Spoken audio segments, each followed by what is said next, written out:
6. Command Toga, SRS runway, auto thrust is loose. 80 knots, thrust set. 6500. Pre-vent. Rotate.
Well. Good morning, ladies and gentlemen.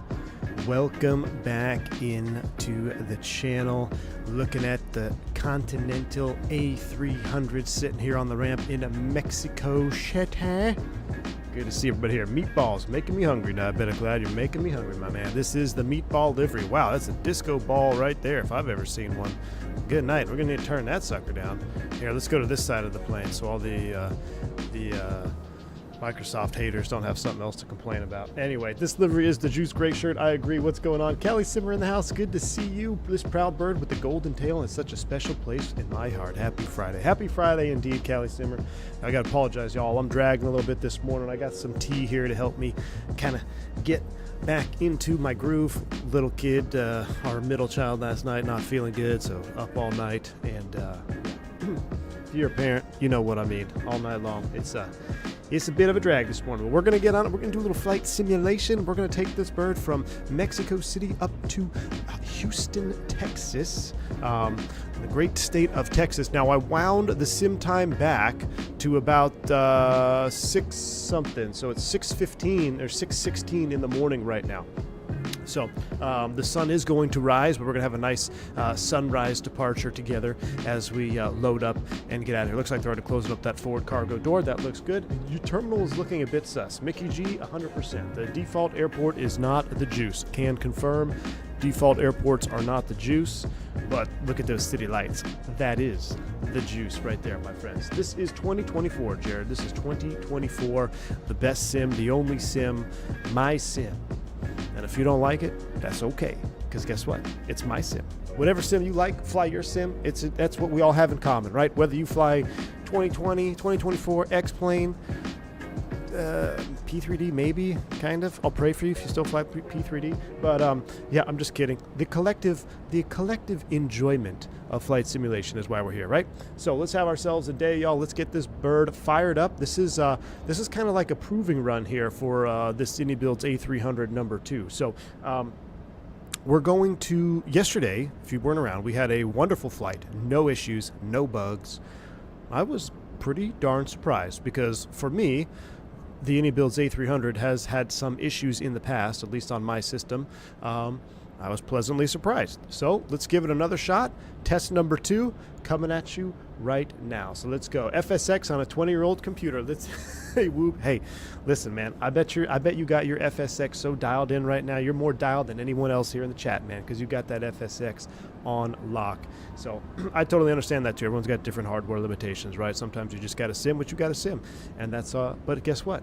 We still love simming, we still love aviation, and that's why we are here. So smash the like button if you agree. Flight Dispatch 320. Whoa, whoa, the original speed bed is in the house. Flight Dispatch 320. Been a long time, my man. Good to see you. I'm doing good, man. A little rough this morning, but you said life has gotten in the way. Hey, man, no worries. Hope you're doing well. Hope you're having a good afternoon. Welcome on board. Hope you enjoy the stream. If you can hang out with us this afternoon, we always appreciate your company. But for those that don't know, Flight Dispatch 320 is the OG speed bed. Has his own speedbed emoji. So we used to have a speedbed following us around no matter where we went. So good to see you, man. All right, let's get this. I tell you what, let's do a little pre-flight outside because I really do enjoy this model here. We can see everything kind of. We can hear some fan blades clinking. I think those N1 fans should be moving if we hear that. But I mean, we'll just do our morning pre-flight here. We'll make sure the pins are removed. I pulled the chocks because I don't want to forget and not be able to push back. But it's kind of neat in the morning when you get to walk around with a flashlight like this. This is a very powerful flashlight. This is much more powerful than the one that I carried. Looks like they even have the custom seals up there on the door panel. That's pretty cool. That's pretty cool. There's a couple of AOA vanes, static port. That all looks good. We'll come over here. We'll just make a quick inspection. Look at the numbered fan blades. That looks good all the way around. Nothing's missing, nothing chipped. T2 probe up there looking absolutely juicy. Everything looks good under here. Come up here, make sure we don't have any grease or anything spilling out. Looks like those landing lights are recessed. They look normal and that looks good. Come around the around this puppy here. Big old engines on this sucker, man. This is giving me lots of hope for the L1011. I know everyone's hyphy for the A350, and I'm over here. Wait, hey, just give me the L1011. Hey, look, you can actually see this is one of the most accurate representations of an overpressure port I've seen. So you see this little white thing in here? It's really hard to see. Maybe you can't see it through your monitor, but that is the cross. So there's a white cross that sits on the bladder over these ports. Now, in a lot of liveries, you'll see that cross perfectly in the middle there. Rarely does that happen because the tank shifts a little bit depending on the fuel, shifting around. So as long as you see part of that white cross there, you know you're good. But that is for an overpressure. So in case it overpressures, that's where the fuel would come out instead of rupturing the structure of the wing. I can't zoom, unfortunately. Is there a way to zoom in walk-around mode? If there's a way to walk around, zoom in walk-around mode, let me know. But yeah, my normal zoom doesn't work here when I'm just walking around. We're just first-person view. Diabetic Lad, is that where it comes out if you overfill? Not necessarily overfill. That's where it comes out if the tank is overpressured. All right. There is. I don't know how it is on the A300, but I imagine there's an overflow port as well, closer to the tip. But that would be very dependent. All right, looking good around the empennage. Make sure there's no glaring issues out here. This looks good. This is actually a pretty cool livery to do this on too. A lot of good detail. Look at all the dirt coming under. Look at that. Can you see all the streaks like from the actuator here of the horizontal stab and all that grease and stuff? Eventually the rain comes down and washes it out.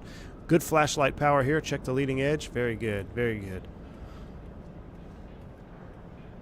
Just extend your neck. Yeah, exactly. All right. And then the same on this side over here. The only difference is, actually, where's the rat? Was the rat on the other side? I think maybe the rat was on the other side. What's crazy, though, look at these old pack inlets here, man. These things are massive.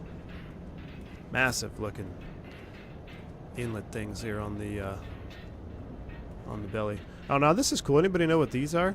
These strips right here, we have the same thing on the 320 series.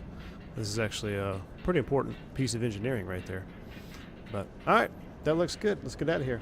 Nice meatball. I agree. Thanks, Fred. All right, we're back into the flight deck. Let's go ahead and juice this puppy up, right? We'll get battery 1. Get rid of that. Battery 2, battery 3. External power's coming on. With the external power, oh, wow, look at that glow. Hello. I've not seen this airplane with night lighting.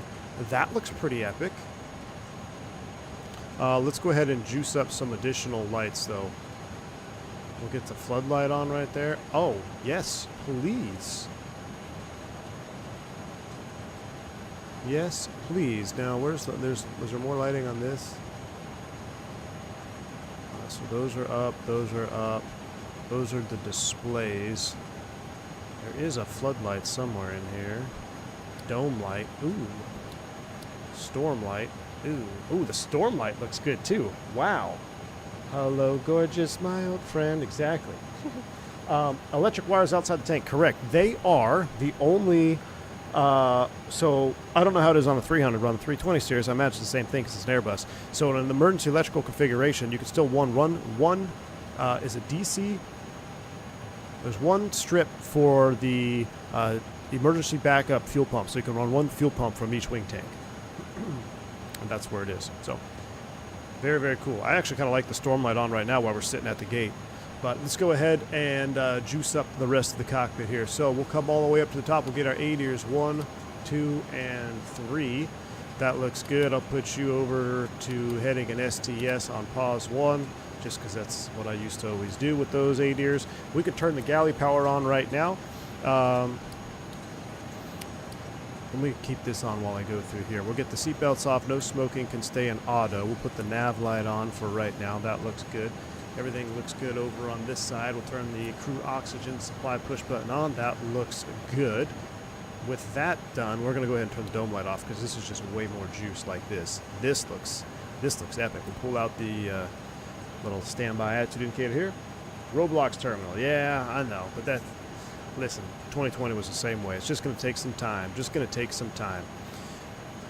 All right, let's come down here to our McDo. Let's go to the menu key. Let's go ACARS. We'll pull our Simbri flight plan. There we go. That's us. We'll go ahead and align the IRS. That's us. Continental 357 cost index. We're going to go 88.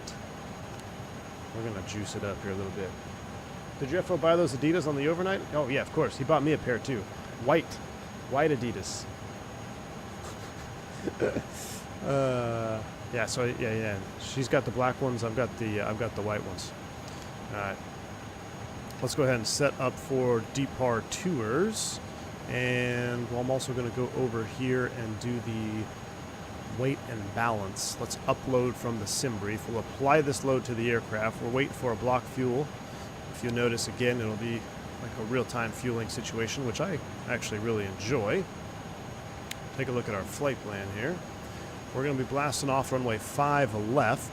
And we're supposed to be on the Eclon, I believe. Yep. Eclon 2 Alpha off of runway 5. The winds are calm, so let's go ahead and set that up. In Mexico City, SIDS, runway 5 left. Eclon 2 Alpha.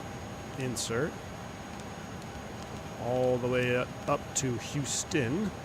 Once we get up to Houston, we're coming down to H-Town 3 from Corpus Christi, I believe. Yep, that's what we filed. So, Star, no idea what they're going to be landed in Houston. Let's just take an idea right now. Let's go back to Houston weather and see what we've got. It's probably going to change. Winds are 120 at 12, gusting 20.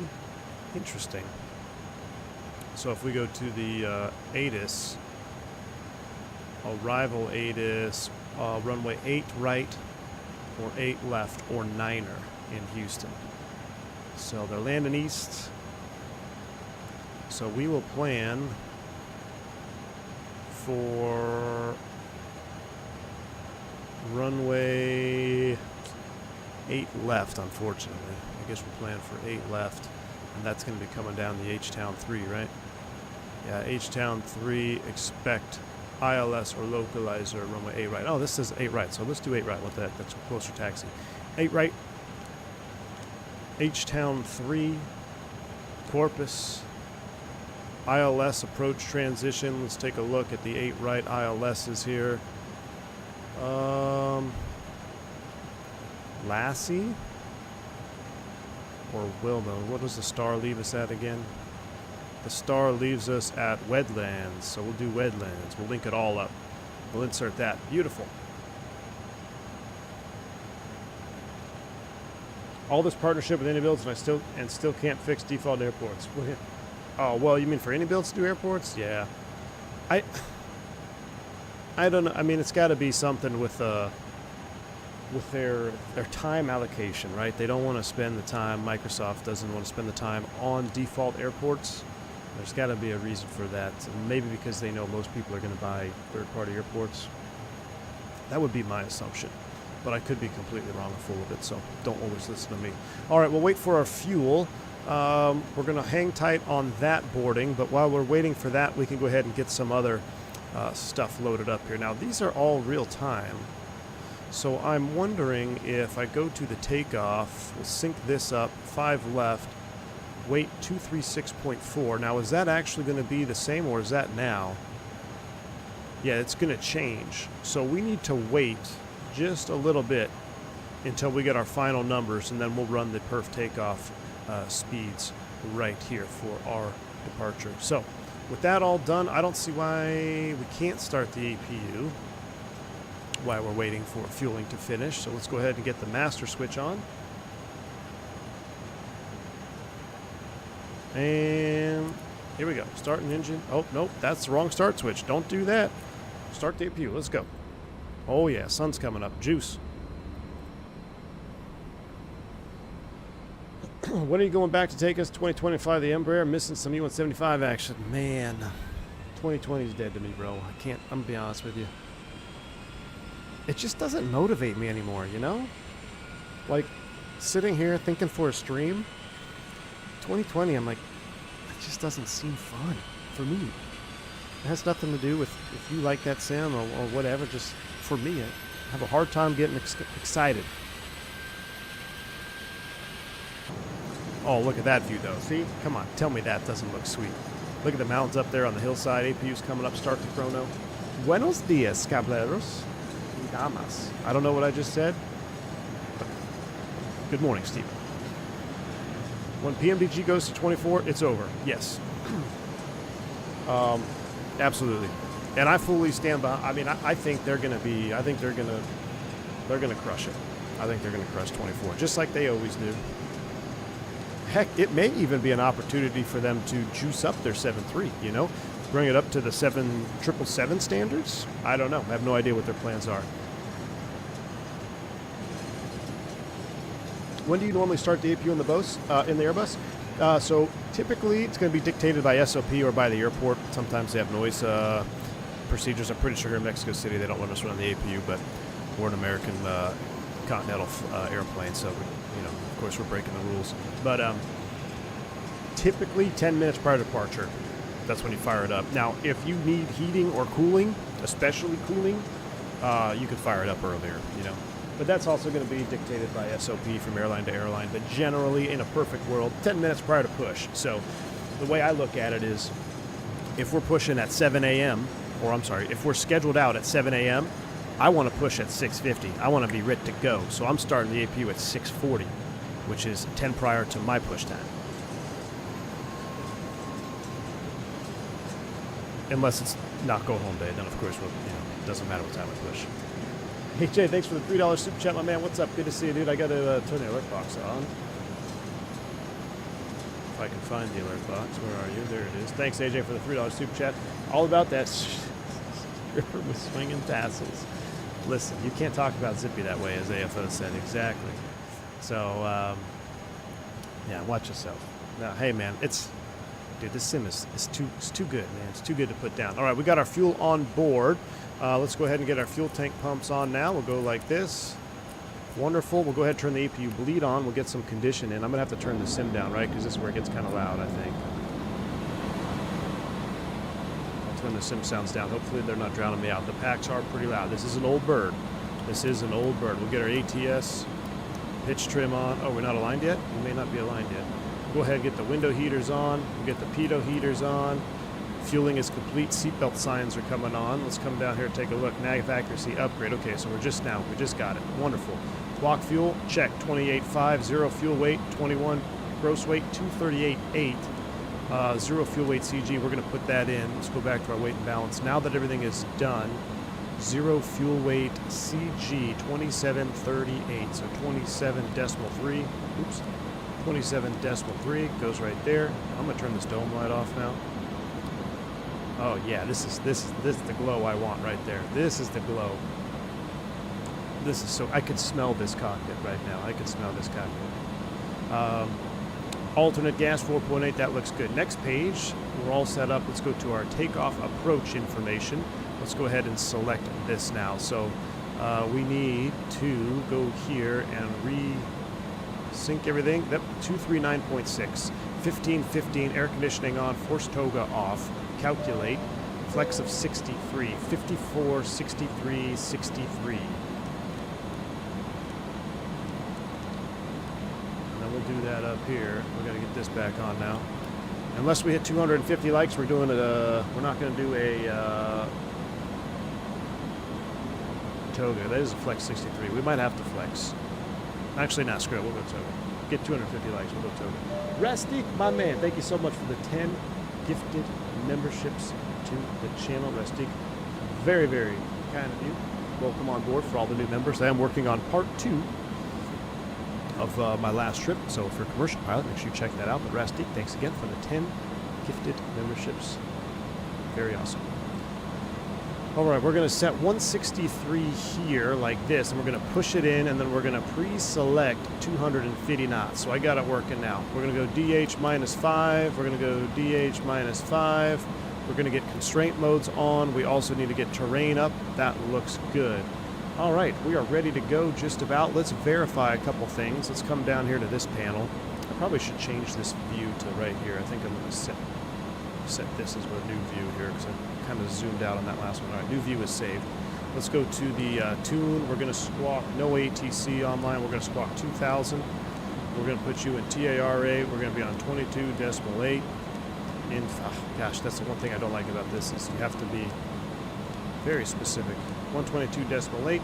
That looks good. We're TA. We're RA. Let's go ahead and keep the weather radar off. And oh, what I wanted to do was put the fuel up real quick.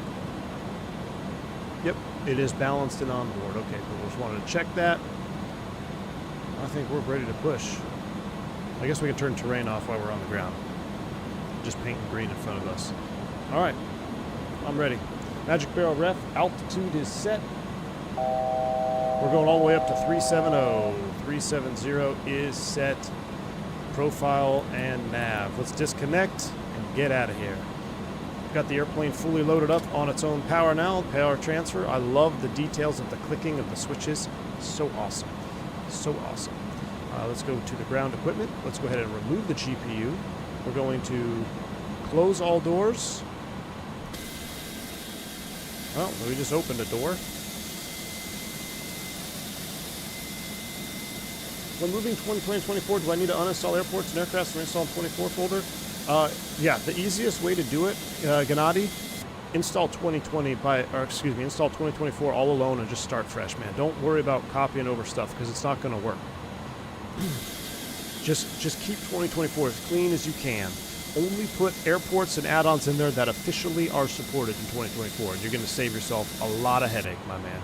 You'll save yourself a lot of headache. All right, all doors are armed. Let's get the beacon light on. Beacon is up and running.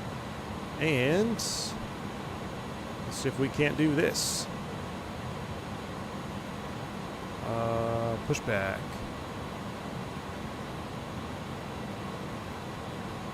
It's started. All right. Bring up the tiller cam. There goes the jetway. Mexico City traffic, Continental 357 pushing back here off gate 37. Was that yesterday's flight plan? That was yesterday's flight plan. I thought I updated that. I did. Oh, I didn't actually click update. There we go. Now it should have the route in there. Y'all in your friggin' route commands.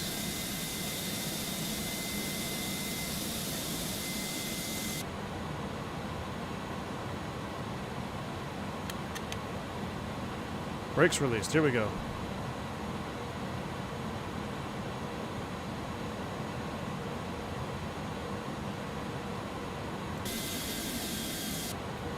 We need to go straight back here. We need to turn a little bit. Turn a little bit this way.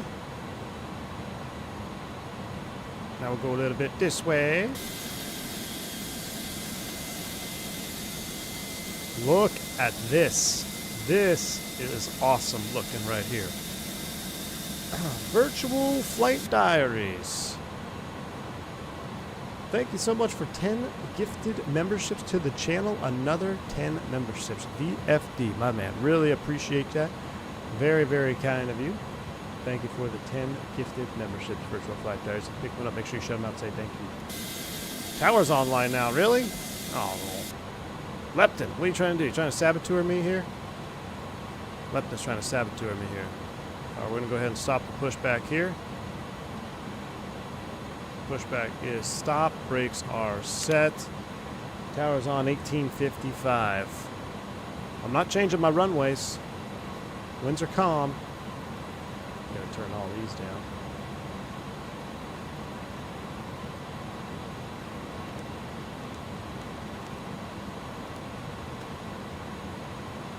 Need to call Lester, Tower. Wow, everything's getting real bright.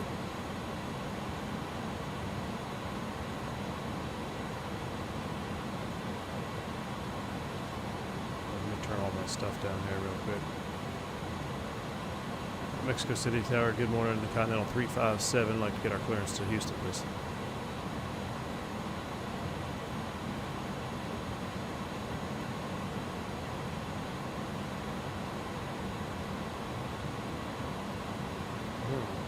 No, 11855. 11855. Push to talk.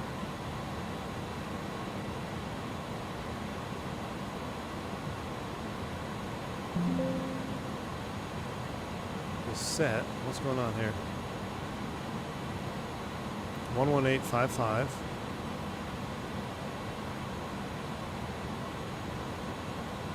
I'm not getting any transmissiones.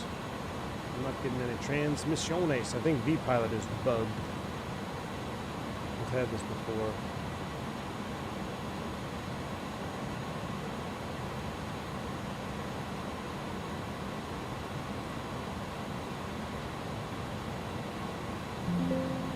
Let me restart it.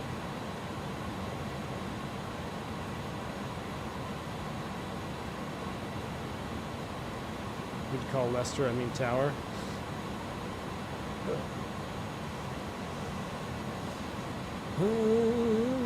Aveo Premium, not picking up the push to talk button. That it's on proper. Reconnect. 1855. Why aren't you connecting me?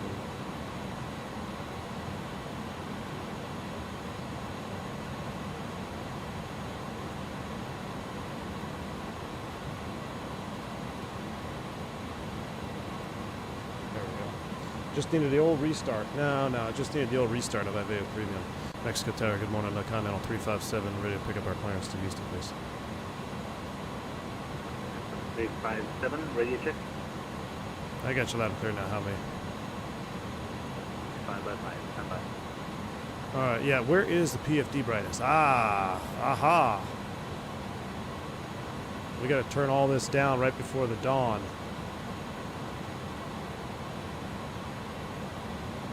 I'm going to wait to start engines because I don't want to waste gas. Ladies and gentlemen from the flight deck, welcome aboard Continental Flight 357 service to the great state of Texas. The only problem is we're going to Houston, not Dallas, but that's okay. We're going to get you there. We got 1 hour and 37 minutes flight time, wheels up, wheels down. Right now, we're just getting a reroute from air traffic control. We do appreciate your patience. I'm going to ask that you maintain your seatbelts fastened, just because we are in an active taxiway. As soon as we get this reroute and coordinate with dispatch, we'll be on our way. Thanks for your patience. Welcome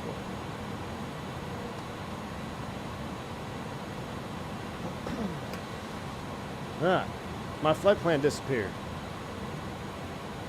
What is going on? What in tarnation? Existing flight plan found. Continental 357. That's us. Iklani 2. I'll refile. Refile. Now do that in Spanish. Yeah. No, thank you.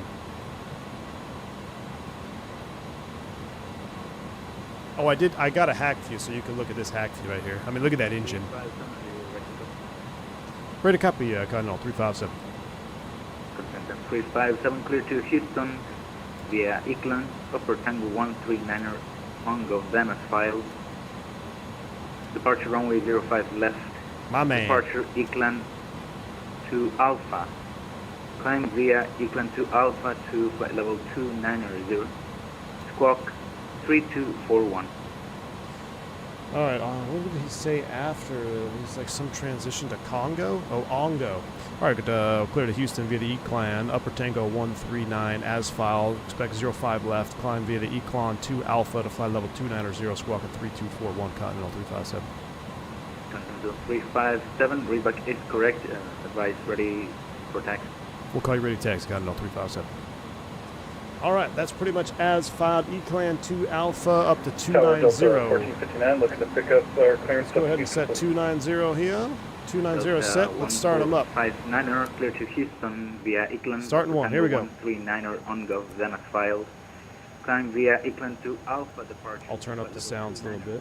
Departure 05 left. Just for engine start. Squawk 4213. Oh, we got to get the squawk code. Don't let me forget. Cleared up to Houston, the Tango 139er.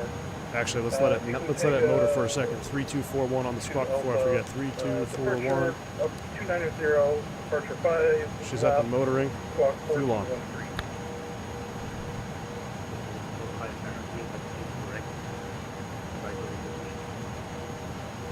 We're ready for push and start. Perfect.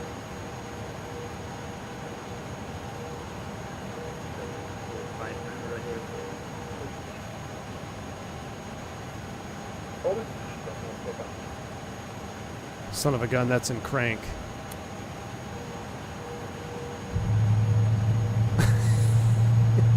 Well, we got an extra cooling time.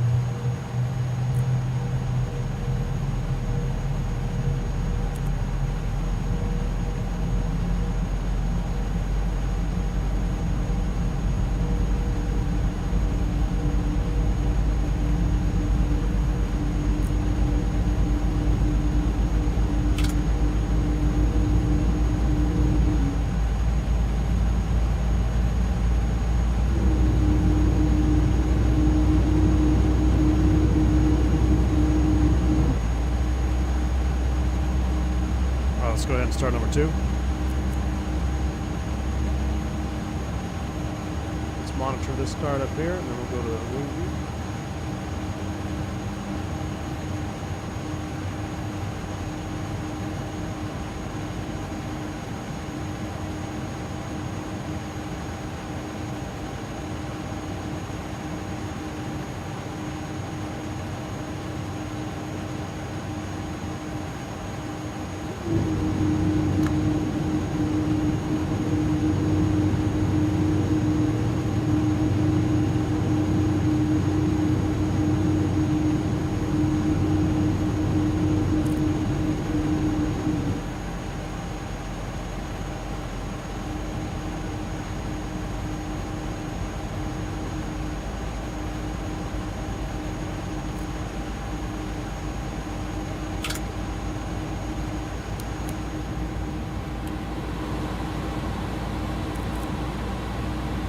Two good starts. 246. 8. Who do we appreciate? Flaps 1515.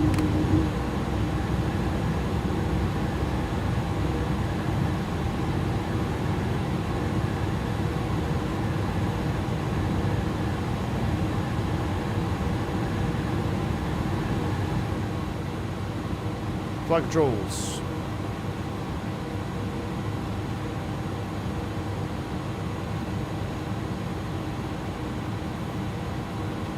That looks pretty dang good if you ask me.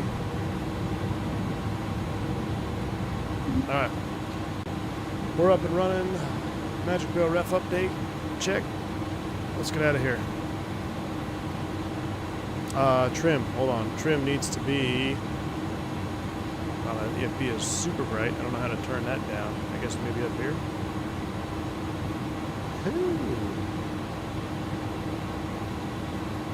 THS 0.0. Wrong way.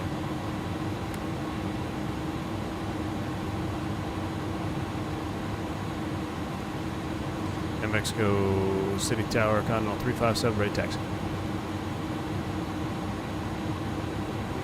7 runway 05 left, QNH 3047, taxi via Bravo, hold short, runway 05 left.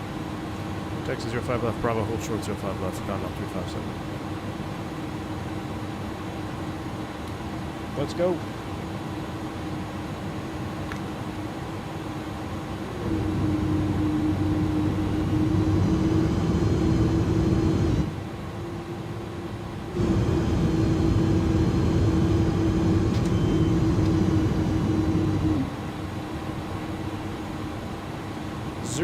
Five left via Bravo. Ah.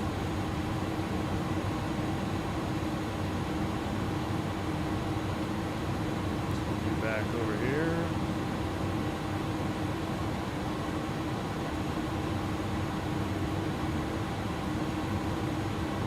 Bravo is the only taxiway here. So 05 left Bravo all the way down. Looks like we're going to pass a couple of hot spots. Full length of 5 left. All right, let's go. Brake check, pressure 0. So the 1459er, push and start on Bravo is call ready for taxi. Push and start on Bravo approved. We'll call taxi Delta 1459.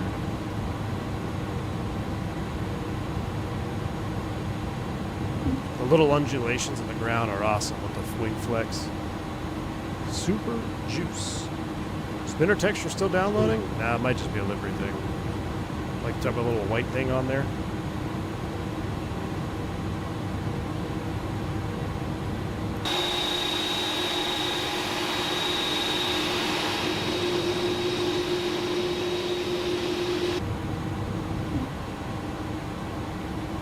The lights look better, at least in this lighting condition.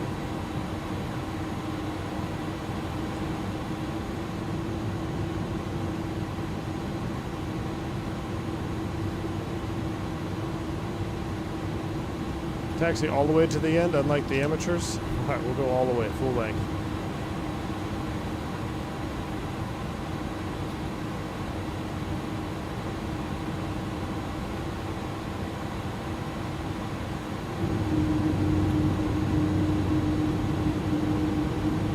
Clip that windsock. We're pretty dang close.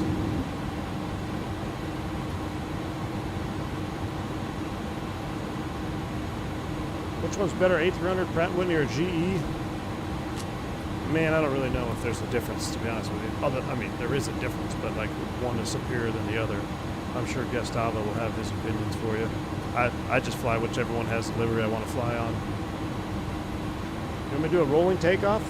Yeah, let's do a rolling takeoff. We'll do a rolling takeoff. Y'all didn't hit 250 likes, so we're going to flex 60, right?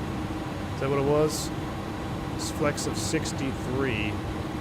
So we're going to select, if I can figure out how to do it, flex TO to 63.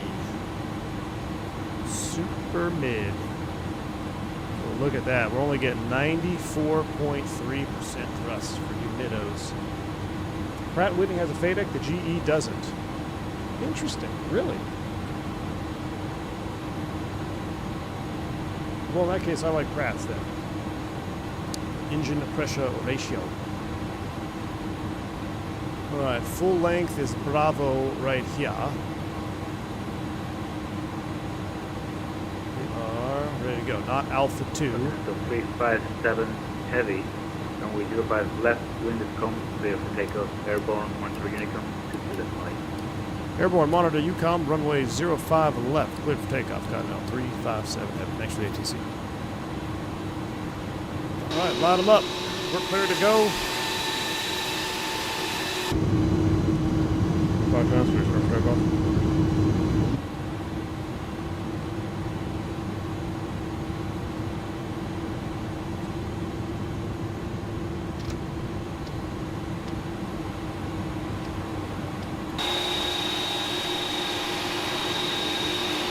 Tight turn here. Sorry, no 1459 ready for taxi. Delta 1459er, taxi runway 05 left, QNH 3044, taxi via Bravo, full short of runway. Let's keep it rolling. 3044, taxi 05 left, via Bravo, Delta 1459. Let's go. You ready? Flex is in chat because y'all are super mid. Spool them up, Fiddy.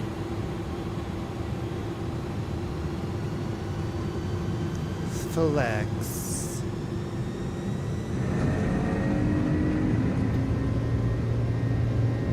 All right, power set. Airspeed is alive.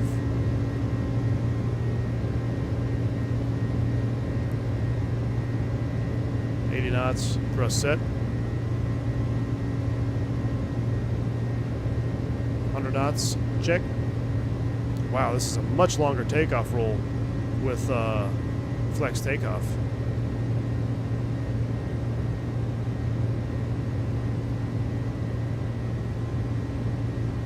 Let's say long takeoff roll. V1. We're going. Rotate now. Hit it. Alright, don't do that. That's a good way to tail strike. Positive rate. Gear up. Fly with.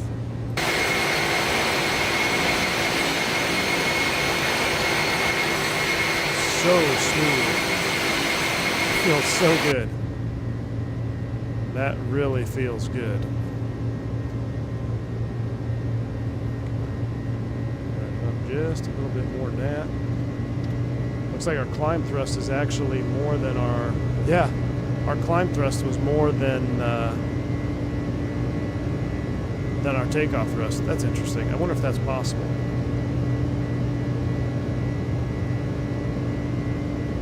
Because once it went to climb, it went to 101. Grand Fruck, thank you so much, man, for the $2 super chat tab. I have reached the flight deck. What's going on, man? Good to see you. Through acceleration on 2, we'll go 15-0 on the flaps. Climb reduction. Look at that. That view, those sky colors, though. Okay, we're going to be all over the freaking SID, but I don't care. Let's just enjoy these visuals. Look at this. Look at the sun over there over the mountains. Oh, my goodness me. We're going to be going for 250 knots, right? Let's go all the way clean here. Let's go 0-0. Slats are coming in. The horizon lighting is spot on, Harold.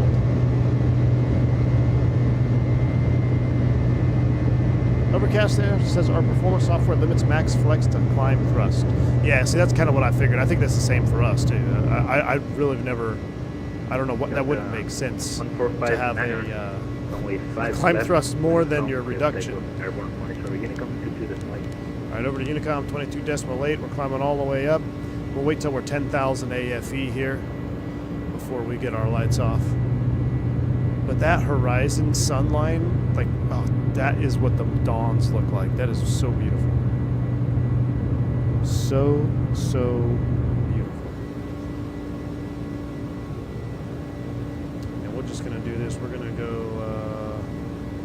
yeah, we're profiling climbers that are below 14, but that's all right. We're going to keep climbing. So let's do this. Level change it. We're going to go 370. We're going to run you up here. 300. And that's close enough. Get the lights off.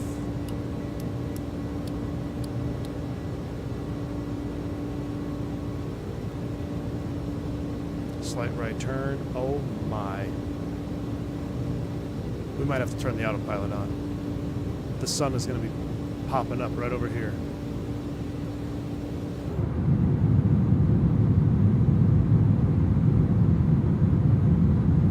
why we don't use mid-flex takeoff thrust. It avoids these problems. I agree. I totally agree. But I'm a man of the people. If you don't want to see flex, you don't hit the like button. You won't see flex.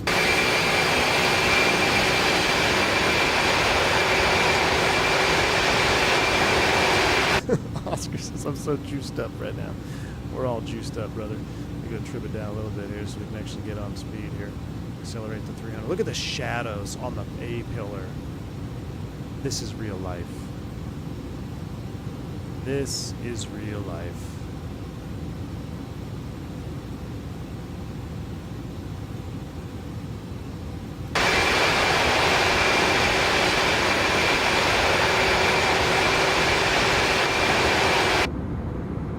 We've had a lot of sunsets. This will be like our first climb to sunrise here.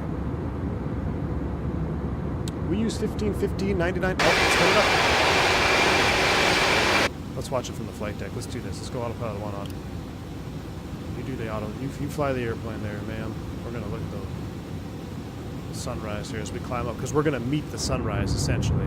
That's what we're doing. We're meeting the sunrise as we're climbing.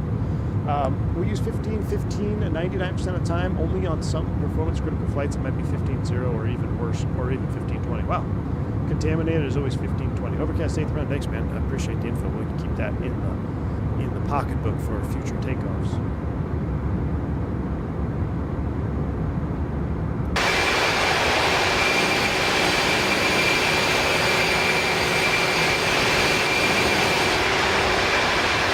Oh, there it is. There's the sun. We've caught it. The sun has officially downloaded from the cloud.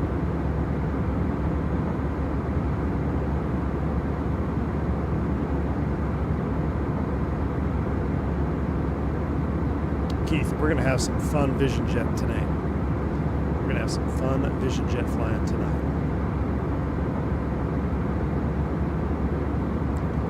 I feel like this is a really steep turn. Hope the level's out here soon.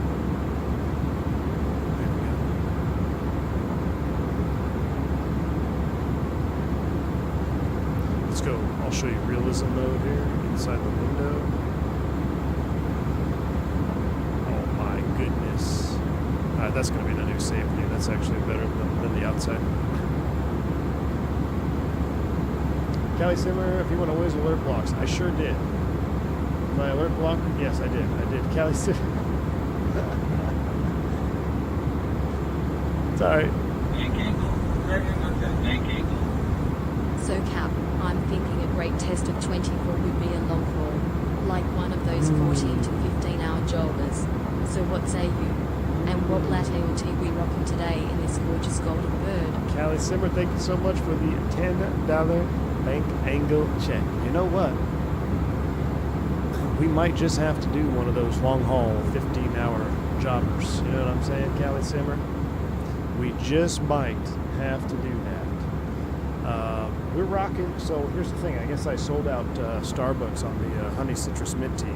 I've got myself a jade citrus mint tea now. Just trying to help the old immune system. We got the cedar fever going on because we had some really strong south winds yesterday here in Texas, and whenever that happens this time of year, we get the cedar fevers. My little girl was up all night not feeling well, so I'm dragging. I got the tea. We're in the sim. And it's absolutely juice. Thank you so much, guys. I appreciate the $10 super chat. We're going to keep that in mind. We'll think about it. We might do a long haul this. We might have to do a long haul here pretty soon. You know what? I think you're right.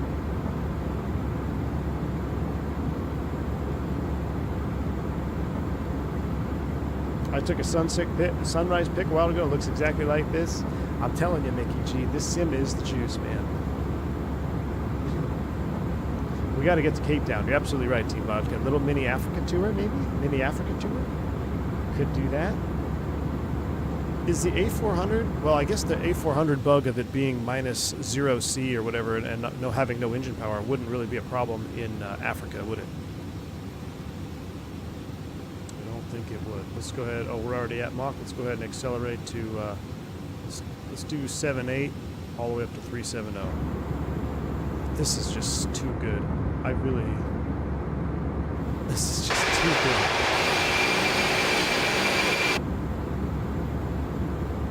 8 stops in Africa, then over to Europe. Ooh, yeah, we could, that sounds like a pretty good plan. Go back to full screen cam here. Hello from Panama. Hey, Captain at Copa Airlines, making a juicy landing. Fabian, well, welcome aboard, sir. Welcome aboard. Glad to have you here.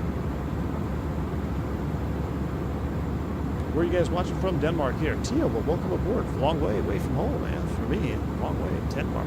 Welcome in. All right, everything's finally getting juiced up. I guess we'll get rid of these lights completely. We'll turn off all of this. We'll turn that down all the way. We'll brighten you up as the day gets brighter. We need to brighten up the screens, maybe just a tad. Get our MFDs back up.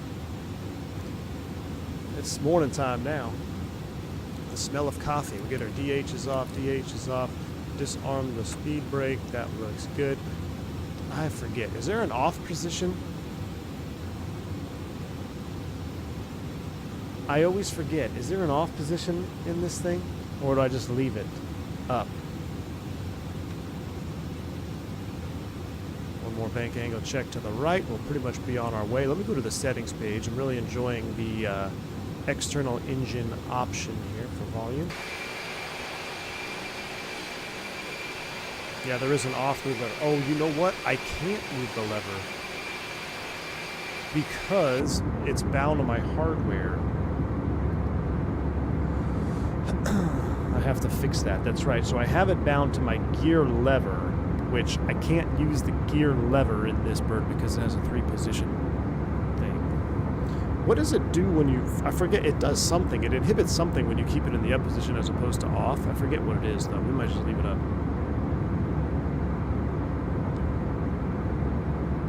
Vision jet to Johannesburg. A long flight, dude. Now imagine doing this flight with a Just Flight A300-B4 overcast. I am very excited. I'm very patiently waiting for the A300-B4. As much as I'm loving this A300 here, the B4, that's going to be the juice, man. Old school gauges, the cockpit pictures that I've already seen from Just Flight, they look amazing. It gets me more excited. Gets me more and more excited. Yeah, I don't. If I click it, oh, there we go. Hey, okay, so never mind. I guess I can click it off. All right. In 2020, I wasn't able to do that. 2024 Superior Sim. Look at the shadows, though. Look at this flight deck shadow right here. This is crazy good. Oh, we got to hit standard. We're looking the window the whole time here. These shadows coming through the flight deck are amazing. No jittery, no ragged edges. That looks so real.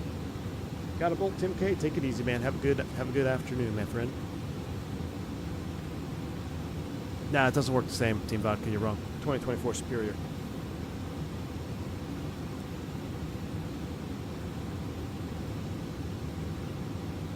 Look at that. This is a very... I actually have to go run and use the lab real quick, but I mean, this is too juice I'm holding. We're gonna milk this for a minute. We're going to have to do some more sunrises flight. This might be our first sunrise flight we've done. Oh, actually, you know, I think we took the Fenix off, right? It was sort of sunrise. But this whole transition from full dark to morning, yes, please, more of this. X-plane jagged shadows are such a mood killer, especially in super complex like the 154. Yeah, I know, that plagued that one for a while. Real Apartia, what's up? Did anyone reinstall the sim in order to improve the stability? Listen, I'm going to show y'all, so stability issues with 2024. Hear me out on this. First and foremost, after launch day, everything was jacked up. Okay, the launch was jacked. It was not good. People had issues getting locked out of their stuff. So this is what I would suggest, and Microsoft even suggested this too. If you're having stability issues, wipe your system of 24 right now. Uninstall it. Clean it up. Clean up all the the regular files that are wherever you installed it. Just clean everything up. Get rid of the community folder. Get rid of everything. Do a fresh install. And then once you install the sim, what you want to do is you want to load up into the sim. Then you want to, if you want to do, this is an optional step here, if you need to move the community folder, which is what I always do, I move it to a separate location because it had it going to my C drive. there's a way to move the community folder in the sim. There's plenty of YouTube videos, but basically you just go to the data section and then it asks you where the community folder is. You click it, you give it a new location. Boom. You save it, you click done, you exit the simulator. Okay. Now, when you relaunch the simulator, everything should be good to go. Once it's all ready to go, only put in add-ons and airports that are verified and vetted to work in 2024 by the developer, not by someone on the forum that says, oh yeah, I got this half working in the sim. No, you're going to create so many issues. This is the same process I use every time I start a new sim, whether it was with 2020, whether it's X-Plane 12, when I made the jump over to X-Plane from FSX. Everything has to be fresh. Start fresh and only put stuff that is working, verified to work. Now, Infiant says, I've just been shoving stuff in and it's been fine. That's great, but you also complain a lot in the Discord about instability issues, so that's probably part of the problem. Or performance issues. Maybe the sim isn't crashing, but you're getting low FPS, you're getting VRAM issues. A lot of this stuff is not truly vetted to be working yet, and I don't think until we have the marketplace open and the devs have full access to getting stuff in there, then you're going to start seeing officially vetted add-ons that are working in 2024. So that's my suggestion for anybody having stability issues, because you guys have seen me stream short of day one launch day, which was a mess for everybody. We got very fortunate. We were one of the few to actually get in on launch day. But it's you got to have a fresh start. And the issues that I've been having, is I rage a lot about the control bindings. And I'm not making excuses for Adobo. The control binding interface is not good. However, once you can get somewhat of an understanding, and it took me a couple of days legitimately understanding control bindings. Once I understand control bindings, I'm not having those things that I call bugs. It's literally my controls were not bound properly. So the control binding issue, I think, is way more complicated than it needs to be. But with that said, it's actually easier once you have it set up properly, because it auto detects what airplane you're in. You no longer have to switch profiles every time you want to switch airplanes. I will also give out another tidbit of information here. When you are binding controls for an airplane, do not do it while you're sitting in the airplane if you can help it. What you want to do is, I'm going to show you what not to do. You'd be sitting in the airplane here and you're going through and binding everything while you're in the airplane. What you want to do is you're going to start with your keyboard device, okay? You're going to make a new keyboard device for what you want it. You can copy your 2020 controls over from your keyboard. I'm not going to do this now because it will actually activate it while we're flying and it'll mess things up. But for me, I took the 2020 keyboard, I copied it, and I made a new one. I called it My New General Profile 1 because I didn't want to delete all of it because it took too long. All right? Then you work off of that profile for your keyboard. And then if you have a specific one for airplanes, same deal here. Now, you're going to go through and whatever your devices are. So like look at my my crosswinds, for example. I have a basic rudder config that I have set for default for any airplane that I load in. Basic rudders, okay? And you can see here when I filtered by assigned, it's brakes and rudder axis, that's it. If I have specialty stuff in here, maybe helicopter stuff, or maybe there's an airplane that I need a little bit more curve or sensitivity reduction on my rudder pedals, then I will make an airplane specific. So what you do is you go here, you go duplicate, and then you rename it. You rename it to Bell 206 rudder pedals. Now, once you're all done, you get your rudders, your yoke, whatever it is. You got however much stuff here you have. That's how your peripherals. You got to bind up the peripherals you want. Okay. Once that's all done, all the basic stuff, now you can go in, launch a free flight mission, check your bindings, and then you can go ahead and do what I just did. Go ahead and customize your bindings a little bit better. But I found that if you do it from the main menu, it doesn't glitch out when you save the bindings. So I've had it where I've been in free flight doing bindings, and then I exit that free flight, I launch another flight in that same airplane, and my bindings either weren't saved or it's not auto-detecting that airplane. Not an excuse for Adobo, that's a bug. However, I don't encounter that when I do as I just told you, where I do it from the main menu when I set up my bindings. Because now if I switch one or two bindings, I never really seem to have issues. And it's already locked to that aircraft. So if I were to switch right now to the Cessna 172, all my hardware that I have is going to automatically set to what I have for 172. So my Throttletek stuff is going to be 0 bindings. My Bravo is going to have bindings for 172 only. My rudders are going to have 172. My side stick is going to have no bindings to it because it's detected in a 172. I don't use my side stick. I don't want any bindings. So it's actually pretty easy, especially when you have a lot of hardware, because if you switch an airplane, you know in 2020 we have to go to the control menu and you have to switch every single peripheral over to that airplane you want to fly. You don't have to do that if you do it properly. But again, it takes some learning on how to do it, and there's a lot of good videos out there how to set bindings. I would recommend you watch those. They're probably much more informative than I can be, but I'm just giving you a big picture idea of what needs to be done when you come into 24. I better open the door. Why should I open the door? I love how I live within your airplane profiles. Yeah, I don't know what happened, AJ. Something happened that day where we were binding, and you told me to do something, and I didn't know what to do, so I just called it AJ's profile on the keyboard. And whatever it is, it works. Right here. But like if I go to my, well, it's not even plugged in. My Moza's not even plugged in right now. But for instance, my other Throttletek Quadrant here, this is my Airbus Quadrant. It's going to have no bindings because it knows that when I'm in the A300, I want to have my other Throttletek bound. So it does make it easier, especially when you have a lot more hardware. They should let us download other people's from the cloud, either from the cloud or just, I don't know, can you download control profiles from the Flight Sim TO? That would be really cool. Like keeping because there's people that are way smarter than me with bindings. They can bind up the Honeycomb Bravo to get all the fixins in. Well, actually, they all work by default, so it's not that hard now. But that would be cool, custom profiles and download. That would be a good idea. Callie Simmer asks, will reinstalling 24 keep my career mode progress? Do some Googling on that. I want to say yes because it's all stored in the cloud, Callie Simmer. It's all stored in the cloud. So for instance, I downloaded 24 on my home PC and launched career mode, and all my progress was there. Now, reinstalling, I'm not 100% sure. I've heard that it has.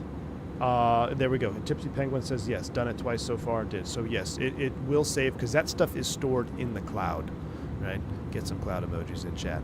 But I would do if you're having any stability issues, that is what I would recommend doing. Felix, what kind of bugs are you having for you said reinstalling didn't work for you? It's crazy how bad FS24 run in my computer, just like the Fenix, now no payware airports. So you're having performance issues? What about what's your hardware? What's your specs? You also got to keep in mind, y'all, the recommended hardware for 24 is pretty beefy. VRAM is king. Look, I struggle with how much VRAM do I have on this computer? 16? 18? I don't know. My VRAM on my 4080 Super is not enough. You need, I would say you need 24, man. My 3090 with 24 or 20 plus whatever gigs of VRAM, it actually crushes the sim a little bit better. I have 16. Yeah, I have 16 on a 4080 Super. That's right. That sounds right. So, yeah, 8 gigabyte VRAM. That's that's Ryzen 9 32 RTX 5060. 5060? Is there a 5060 out already?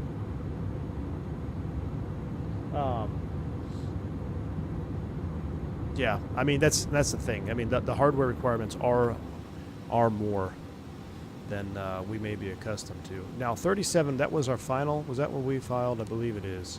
Yeah, 370. Max is 39. What are the winds doing? Pretty much a direct crosswind. Let's go a little bit faster. We're not in a 320. Let's go ahead and do a selected speed of 8.1, please. 8.1, please. 8 gigabyte cards are dead. Here says Airbus Geek.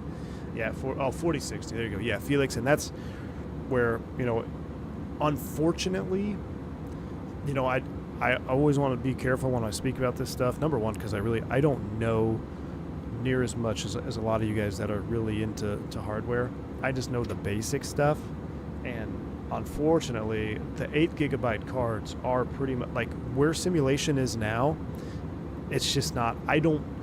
In my opinion, it's not going to cut it to be a very enjoyable experience for the end user. So, and Robinson, I agree. It sucks that you can't increase VRAM because you have to get a new GPU. And there we go. What did we talk about yesterday? Remember? 2 things to understand the world. Money makes the world go round. And if you ever have questions about anything, why can't you increase VRAM? Number 2, follow the money. Why couldn't you? Because if you could just increase VRAM with your current card, why would you need to buy a new video card? How many times does a new video card come out? Almost every year, right? Every year, every couple of years at the most. Follow the money. So it's an unfortunate part of how things are for us, but that's the reality of it.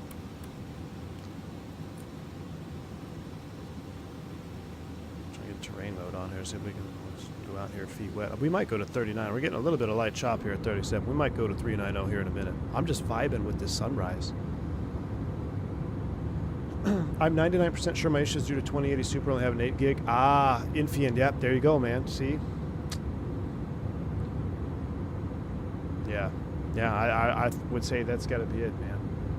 Josh, what's up? Good to see you, man. Am I liking the 300? Yes. Fernando, I'll be honest with you, man. This is, so the 10-pound upgrade for premium, knock on wood, this is kind of our proving run. We're still in the testing phase. I'm hesitant to be super ecstatic about the A300 because of my personal experience with it in 2020. I know everybody has a different experience with it, but in 2020, I did have some stability issues that actually drove me from flying the airplane, drove me away from flying it.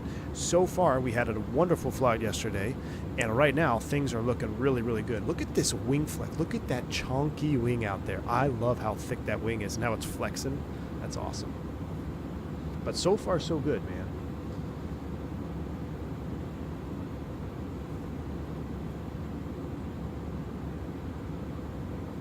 Wavol says, I'm waiting to see what AMD does with their new gen. They are much more aggressive with VRAM. Yeah. Yep. If you want to run a big third-party airport scenery with textures on Ultra, you definitely need 64 gigs. Yes, 64 gigs of RAM. And RAM is one of those upgrades that you can do yourself. It's simple to do.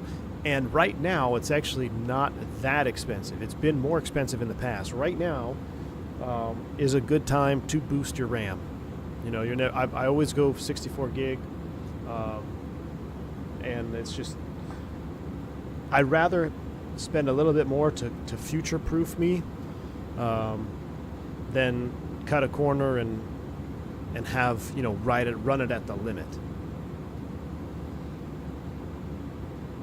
I'm already sort of second-guessing my 7800 purchase instead of going for the 9 series. But Mick still chugging along with the 1080 Ti. Dude, the 10 series cards were great. Mick, I had a 1070 forever. And I love that card.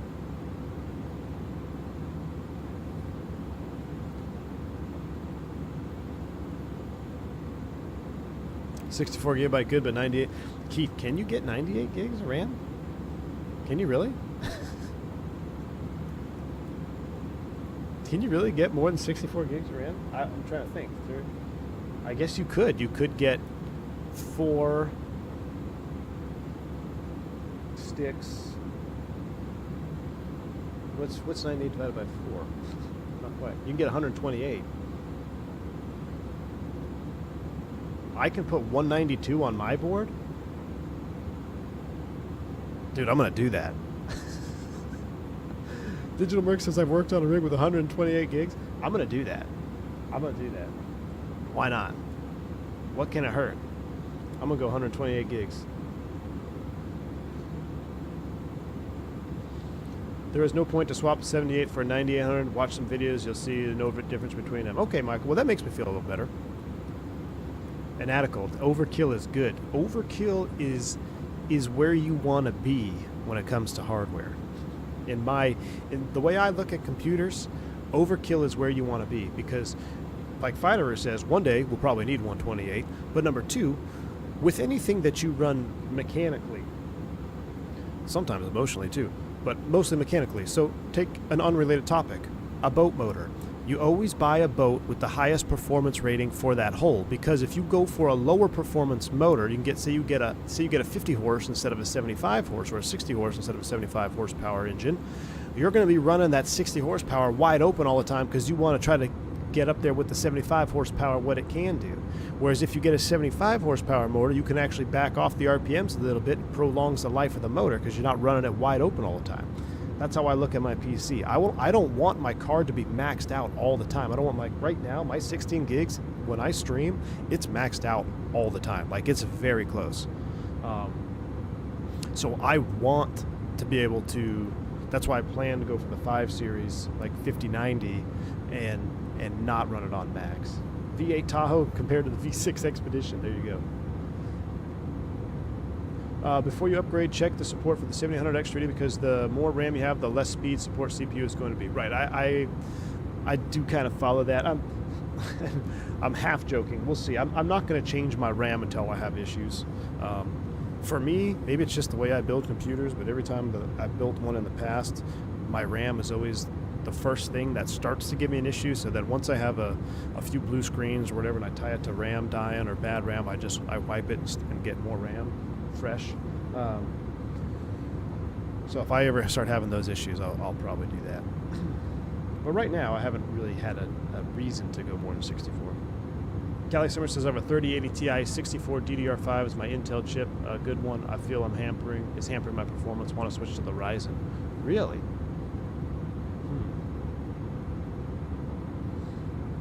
Yeah, I mean, this has been my first AMD card since early 2000s, or late 2000s rather, 2010s, 2009, 8-ish, 7-ish.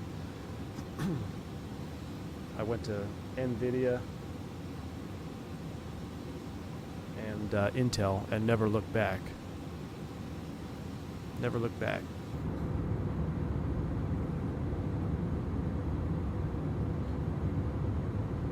In German, we have a saying: if you go with the cheaper option, you're buying it twice. Hey, that's a great point, Fighter.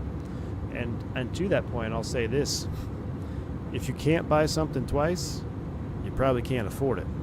It's another good motto to live by. Buy once, cry once. There you go. Buy once, cry once is another good one. My 4090 does just fine. Well, yeah, because it's a 4090. You're walking on both feet again? Good job, Josh. It's progress, man. That's progress, dude. Good to hear it. All right. We are 265 at 22 on the wind. We're just skirting the coastline here, coming up through Brownsville soon. Mazatlan. We'll go ahead and turn the seatbelt sign off. You are now free to move about the cabin. What a vibe on this wing view. I don't even want to look at outside view. I just want to vibe on a wing view here. My 49 is just fine. It's like saying my Lambo is just fine. Exactly. Yeah. That's just fine. You know, it's just my 4090. Zippy Zapple. Welcome in, my friend. Welcome in, dude. Zippy, you should fly with us later. I am so pumped up for our career mode this afternoon. We're going to have a fun time, y'all. Mr. Robinson J. Santana dropping the 5 gifted memberships. Thank you so much, Mr. Robinson. I appreciate 5 gifted subs to the channel. Very kind. If you pick one up from Mr. Robinson, make sure you shout him out and say thank you. Ken LeMay, howdy. Happy Friday the 13th. What do I think of 24 so far? LSMT, I like it, man. I understand where it has its shortcomings and where it has its issues. But for me, and me personally, the enjoyment I'm getting at a 24 exceeds the frustrations. Therefore, I have a hard time going back. And I even thought about doing a 2020. Gosh, hiccups, man. I swear. Every time I finish my tea, I start having hiccups. I thought about doing a 777 flight in 2020 today. And I'm sitting there getting ready to boot the sim. And I'm just like, I just didn't have that level of excitement, you know? Or that like I didn't feel like I was going to have fun, which is, it's weird to say, and I'm not saying you shouldn't have fun either. It's just me personally. I've been having so much fun with 2024. That's what I want to fly, and that's what I'm going to fly. Do I think force feedback, do you think we'll have a force feedback pendulum yoke? I don't know, Diego. I would love to see one. You know, Thrustmaster's got the pendulum yoke design. The thing is, you don't need a pendulum force feedback yoke. You don't need one. And let me tell you my reasons why. And I'm not saying this because I don't want one. If there was a good pendulum force feedback yoke on the market, absolutely I'd pick it up. But this is the reason why, and I think there's some confusion. Maybe not confusion, but maybe people just don't see it the way I see it, and it's not right, wrong, or indifferent. This is just my opinion. Let's talk about the Thrustmaster TCA Boeing yoke. What makes that yoke so great and so superior to any other spring-driven yoke on the market is that it's not a push-pull. Okay, when you have a push-pull yoke that is spring-driven, you're going to have a center dead zone neutral point where the springs are they're neutral, right? They're not pulling on each other. It's not being pulled against. It's a neutral dead zone, hard zone. That 0 point can make it challenging, especially on cheaper designs, can make it very challenging to have precise movements around that 0 point where the flare is, where you rotate. So you might do this too. So like when I had my old SATEC yokes, I would almost get in a habit of flaring with trim because I couldn't get the precise movement around that center dead zone in the spring. So and I go ahead, pull too much, and then you float, or you don't pull enough, and you just slam it down. So I would get into the habit of flaring with trim. Not a good idea. So look what Thrustmaster did with that pendular style. The pendular style yoke is incredible not because it moves on a pendular position, or a pendular axis rather. It's because that pendular motion allows you to have no hard dead zone right there in the middle where you would with the push-pull. You've got a little bit of a null zone in the Thrustmaster, sure, and you can adjust that with the spring. You can make it a little softer, you can make it a little harder if you want to, but that overall design, the weight of the yoke itself, plus the pendular axes, really nullifies that hard center push-pull. Okay, that is why the Boeing yoke is, in my opinion, the best yoke you can have with a spring. Even flying 172s, I mean, it's way better than trying to do push-pull, in my opinion, because you don't have that hard center. Now, some will argue, or not argue, but some will say, well, I want the pendular yoke because the real yoke in the cockpit is pendular. That is true, but if you look at the length of an actual yoke here, and the yoke-driven aircraft that I've flown, I've never flown a 737 or an A300, but I've flown Embraers, I've flown Citations. They all have yokes. I've flown, well, those were push-pull, but yeah, those are, so I've flown floor-mounted yoke-driven aircraft. The pendular motion in the real airplane, you don't think of it when you pull the yoke back. You don't feel like you're tilting the yoke at all. It doesn't feel pendular to you. It's literally just in and out in the real airplane because of how it sits, okay? Yes, it is moving on a pendular axis here, or a pendular situation going on, but it doesn't feel different because it's pendular. It feels the same as a push-pull yoke in a real airplane, honestly. It's very similar. So, when we talk about force feedback, the reason that you don't need that pendular motion is because you control how soft or how hard any of that dead zone is, or any of that center point. I can make my yoke have a hard center dead zone. I could make it have, or not dead zone, neutral point. I could make it have no neutral point. So I can pull it out and I let go and it can stay where I keep it, or I can pull it out and I can have it return but there'll be zero transition there. So I could go from full aft to full forward and not cross over any neutral point, because I am literally creating the resistance through the software to make it match what I want it to feel like. So that's where your profiles come in handy, and where your wizardry with force feedback profile with CLS to Sim or Moza. Team Vodka is real good at it. He's made some really good profiles for the Brunner. That's what this is right here. This is the Brunner yoke. So having that eliminates the need for a pendular style. Now, I'm not against it. I just think when you think of the technical design, having a pendular force feedback yoke might end up costing the consumer a lot more because of how you would have to design around that. I'm not saying it's impossible. I'm not saying it shouldn't be designed. I think it would be cool, but it's not necessary. When you get into force feedback, it's going to cost you a pretty penny. Just look at any force feedback yoke on the market right now.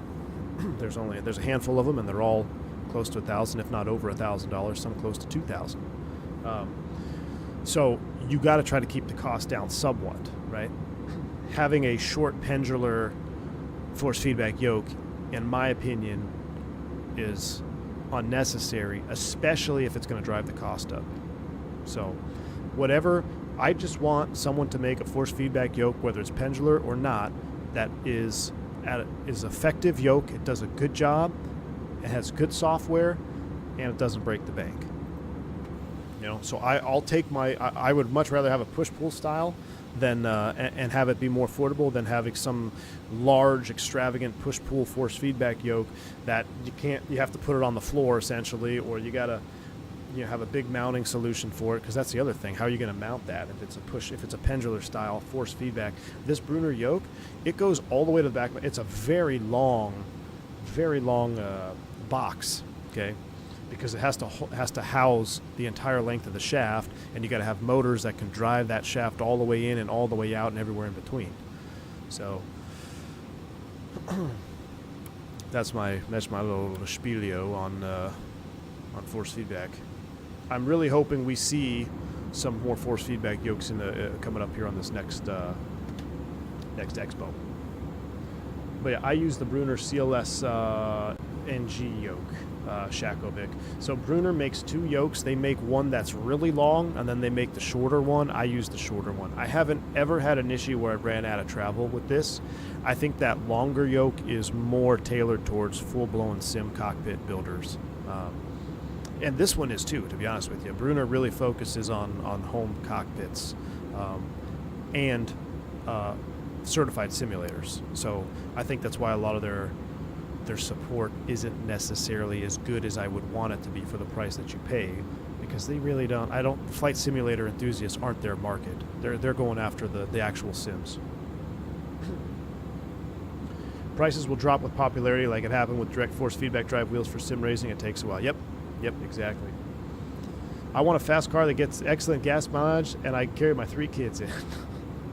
Get a minivan, put some NOS in it. My velocity one is horrible with that with the center point. Yeah, and that's the thing. I mean, the center point, center detent is going to be more and more noticeable on the lower the price point too, right? And it has to do with the design of the materials used. So who remembers the Satec ProFlight yoke that was a plastic shaft, and it had it was all plastic. That thing, number one, you had a crazy stiction issues, right? Where it's like sticking. You didn't really have a smooth transition when you're push pulling because it was just poor materials. Then they had the mod where you can open it up and you cut the rubber bands and do this, do that. I did that, screwed up my whole yoke. Then they came out with a metal shafted version that was better. It was much better, but it still had a really firm center detent. Wrong side as a butt kicker? Yeah, butt kicker would be nice. I like the flight sim yoke itself, a little larger, plus the trim buttons and hat switch. The base is quite a bit larger. Bo, so did you actually got a flight sim yoke, right? Did you post any pictures yet? Because I would like to see it, man, honestly. Oh, yeah, post any? Yeah, okay, cool. I'll close Discord then before it crashes my sim. I just saw something from WinWing. Due to Flight Sim Labs not opening the required interface for simulation hardware and considering that the hardware supported by Flight Sim Labs requires users to purchase separate licenses for normal operation, additional costs may be incurred. Therefore, we are currently suspending the development of the FCU adaptation for FS Labs without obtaining authorization from FS Labs. Users required adaptation for this platform. Please confer to FS Labs. FS Labs? Where's Turk when you need him? Where's Turk? He's the largest FS Labs glazer there ever was, man. FS Labs. Malware Labs at it again. Cost.exe. I love it. Cost.exe. Oh my goodness. I just don't get it, man. I just don't. I don't understand the FS Labs. Number one, I don't understand the craze because I wouldn't say it hasn't been a crazy craze, but normally, flight sim people are very unforgiving. Like we are, including myself, we can be very harsh on developers. Like this is complete ass. This is blah blah blah blah blah. I've seen it. I've seen it on AvSim. I've seen it on Discord. I've seen it on YouTube. You know, back in the day on AvSim on the FSX, FS9 forums. Like we're all pretty savage. So the fact that we've all just seemed to forgot what FS Labs really did to us is, I mean, I find that kind of interesting, number one. Number two, I don't understand the craze being, it's a 321 CEO. If they had brought their Neo out first, then I would have got it. I would have picked it up and flown in 2020 because, hey, we don't have a really highly detailed 321 Neo. I would have been all over it. I just don't understand the CEO. Like, we have quite literally the best A321 simulation to date. It's just interesting. I've not posted any pics, but the interface is about the same as the Brunner. All right. But support is great. Well, that's good, Sibo. That's the difference. The harsh attitude is needed. A lot of devs putting out incomplete items or poor items for price makes no sense. FS community needs to be more harsh to make devs realize. I agree. Hey, Zippian, I agree with that, man. I agree with strong, what is it called? Constructive criticism, right? But I also believe in tact. Like, here's the thing. Somebody can make an airplane that, to me, is just completely awful. Like, I'm like, what is this? This is a joke. However, there's a chance that that person that designed it is new, is learning, is trying their best, and when you just call them out and say that they're a piece of shit, that's not really the way to go about it. Now, a strong constructive feedback or strong constructive criticism, yeah, like, hey, I paid $20 for this drone add-on, and it doesn't do anything that it said it would do. This is false advertising. The dev needs to work on this. Don't buy it, or buyer beware. You know, like going that way. So now there are also devs that, I'll put an asterisk to what I just said. There are also devs that will fully take advantage of the consumer base by trying to sneak a fast one. And those devs deserve every bit of hate they get. Test DXE. Constructive criticism is good, just yelling and complaining is not. Exactly. That's ironic coming from somebody with the title or with the name excessively salty. I like it, man. I love the irony here. I love this community. Don't care for their 320, just want the Concorde. I would like the Concorde too, but it would be better if another dev had Concorde. Yeah, Aerosoft's another one, Jeff. You're right. Yeah, the Concorde would have been awesome too. The Concorde would have been really awesome to have. MD-11, yep. Yeah. Yep. These devs are charging top dollar for a virtual product I want complete with promise to bug fix and improve. Agreed, Reaper. But you also have to remember, that's what we all want. But what are the two core truths of life? Money makes the world go round. And when you ever have a question about something, follow the money. So, yes, we both want that, but the two core truths still remain. If a dev just made one product, so for instance, say some dev PMDG. PMDG makes a 737 for FSX. Okay, they update it, they fix it. P3D gets big and popular. They bring the 7.3 NGX into P3D. They don't charge anybody. They bug fix. They keep going. Oh, that's awesome. It's free. Oh, Microsoft comes out. Oh, they're going to bring over the PMDG to 2020. No charge. No this. Like, obviously that would be nice, but that's not reality. Money makes the world go round. They got to make money too. It's got to be business. This is business we're dealing with. It's like when 24 came out, it's full of bugs and needs a lot of finishing, but heck, I'll improve. It'll improve. At least we're getting a sim again after FSX forever. That is true, Dale. That is true. You know, the fact that FSX was the last iteration of Microsoft Flight Simulator, and to have it back now is just awesome.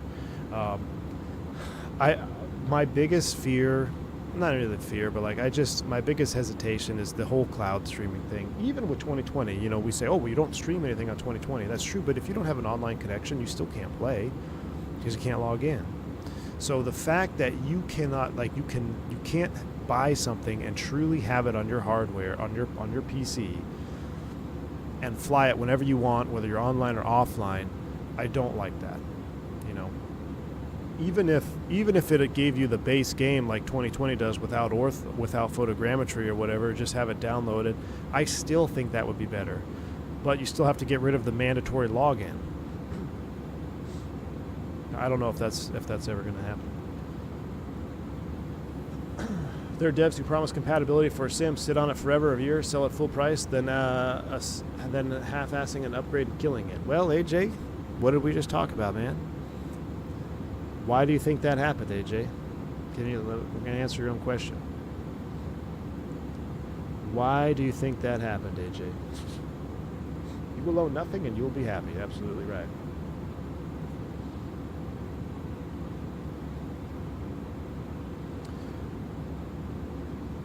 They're all making everything, but the 707, they're all dead to me. They're all dead to me too, man. They're all dead to me too.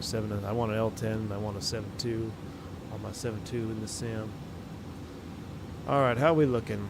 Let's go ahead and put Houstonia down here. Only 300 miles out. We're doing pretty good. I'll tell you what. Let's go direct to. We're about to make the turn.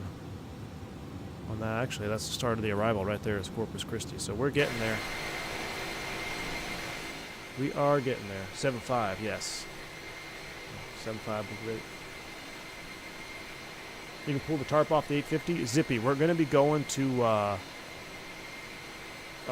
73 Charlie Alpha, Bear City. You got to bring the TBM in there, dude. We still have another mission that we need to do. And we'll probably do a few. We'll probably go to Big Bear, but it's... what's Big Bear? Is Big Bear Lima 3.5? Because it's whatever not Big Bear is. Yeah, Big Bear is Lima 3.5. So we're going to 73 Charlie Alpha Airport, Bear Valley. And we're actually going to be leaving Hayward. We're going to do that mission again. We'll do it in real weather, though. And then we'll do a couple other ones. Grind out some more cashola.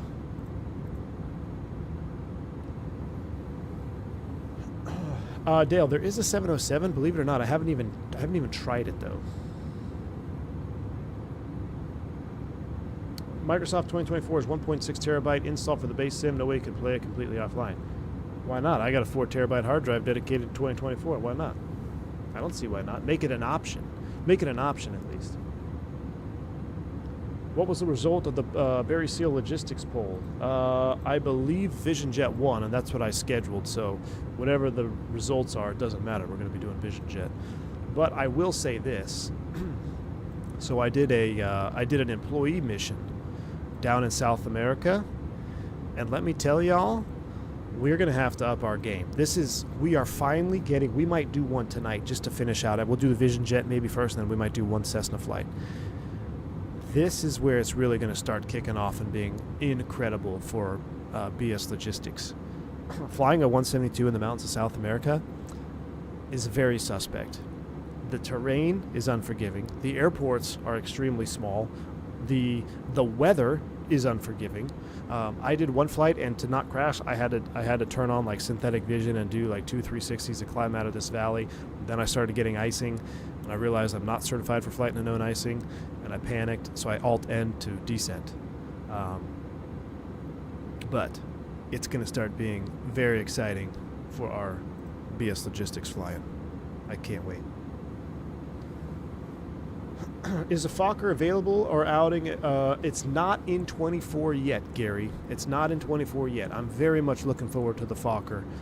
We got the RJ85 in the sim, which I totally forgot we could have flown that today.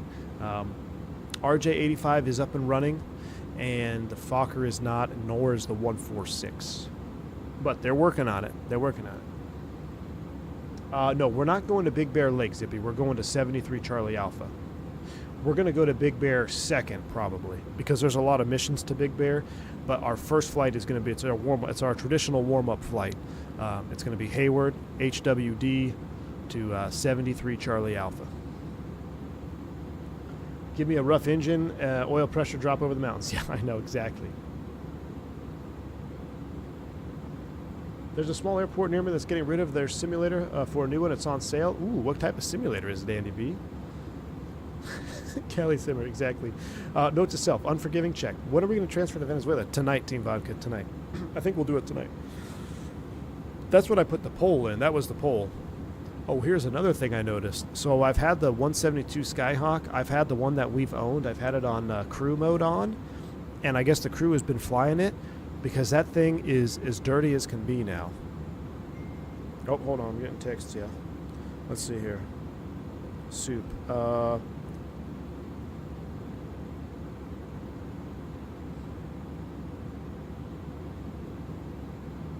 This might be a good opportunity for me to hit the lab before we start down. Wife's bringing over some chicken tortilla soup. That way I can recover and get ready for our Berry Seal flight. I've been here just eating my leftover pizza from last night. Sounds good, man. 172 sky. AJ, you'll have to listen for the call sign in the sim tonight. It's awesome. Have they fixed the crew to actually make money while you aren't flying because it was just costing you money? Melon, I don't want to say I can confirm. I can only tell you what happened to me. I loaded in after not flying for 2 days, I believe, after my trip, and I got a $6,000 check, a credit, saying, passive income, and it was like 6,000 credit or something, and it was only for the Skyhawk. I had my Vision Jet off. I don't want anybody flying my Vision Jet without me. So I don't know if that is fixed, but it did not cost me any money, so that's a good thing. All right, we're just ready to start down. I'm going to use the lav real quick. I'm going to get the soup delivery. You guys have control. You want to be on wing view or cockpit view? We'll do a put you on the jump seat here. Where's Bomb Tech? Don't let him touch anything. All right. You guys have control. I will be right back. Give me about 4 minutes. You guys want some tunes? How about some Christmas music? Actually, no. We're going to Houston. We need some country music. Yeah, country folk music.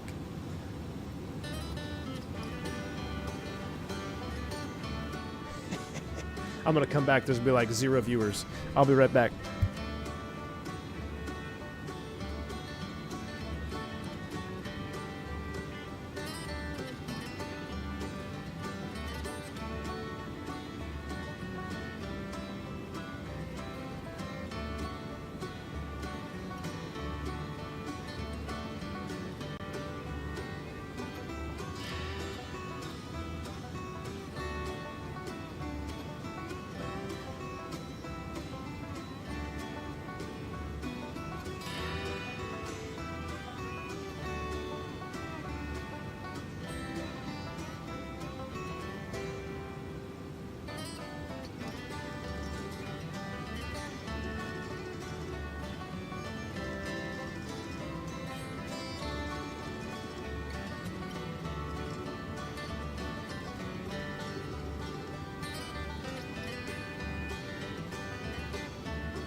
Alright. We're back.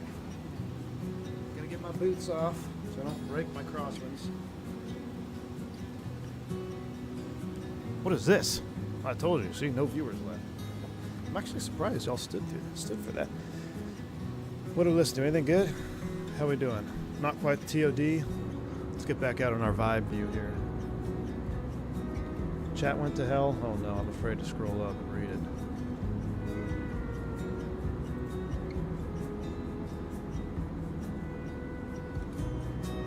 Bucky's livery? Wait, what do you have a Bucky's livery for? Dude, I will fly a Bucky's livery.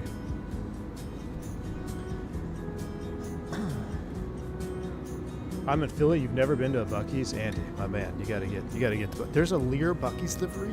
Are you serious? Dude, I'm gonna look that up. I'm gonna have to get that. We got Bucky's everything, man. We got every single Bucky's blanket every season that they have. They come out with a new blanket. Kids love Bucky's. I mean, who doesn't? If you live in Texas. We stayed for the Bucky's chat. Looks like I'll be following you. Navigraph has no idea. Zippy, yeah, it's not on Navigraph. It'll be on your... where else will it be? It's not on Navigraph. It'll be in your GPS. It'll be on your 530 though. It's an actual strip. I'm pretty sure it's like a stole strip. FSTO has a Bucky's longitude. Nice. Quick Trip is the best? Captain McGee, get out of here, dude. Quick Trip could bring you a long trip into the bathroom. That's the only thing Quick Trip is good for. Seen any drones lately? Zach, no, but my buddies have. My buddy was texting me the other day. He's like, dude, he was actually pretty mad. He's like, we almost hit one. And he said there was like two of them. One went above him, one went below him. But yeah, everybody's been seeing them drones, man. I don't know what's up with that. What is Bucky's? From Northern Illinois? We have a Casey's Pizza and Dollar General's. Oh no, dude. College dude, especially if you're a real college dude, Bucky's is like, it's a classy barbecue. No, it's a gas station, but it has like 180 pumps. It has, you can go into the Bucky's, you can get pulled pork sandwiches, like legitimately smoked brisket, like turkey, sausage, jerky, anything that you can think of about eating, you can probably get it at Bucky's. You can also buy treats and clothes for your dogs. You can buy really nice kitchenware. You can buy cutting boards. I mean, it's the Costco of gas stations, but Texas. It's amazing. There's no other way to explain it. You have to experience a Bucky's. And it's also super clean. It is the cleanest gas station that you will ever go into. And here's the other great thing about Bucky's. I've been to a lot of Bucky's, y'all, all over Texas. I planned, when we moved to Georgia, we planned the drive to hit every Bucky's along the way. We hit two more. There was one in Alabama, and then we hit, well, actually, that was it. There was one in Alabama that we hit. And it's the exact same layout no matter where you go. So the layout of the Bucky's is the same everywhere. Banana pudding is fire, Andy B. You're absolutely right. Absolutely right. The banana pudding is a go-to. That's the go-to move right there, dude. I've actually been really liking their sliced turkey sandwiches as of late. Elena Zane, good to see you. I almost hit a drone in a 172 Skyyak a few weeks ago. Uh-oh. Don't be doing that. Zippy, Hayward, HWD. It's just south of Oakland. The drones are probably Amazon testing their new drone delivery service. There's somebody. That's not anybody trying to be sneaky, that's for dang sure. You wouldn't have all the anti-collision lights on. We're starting to get a little bit of light chop here. Let's get the seatbelt sign on.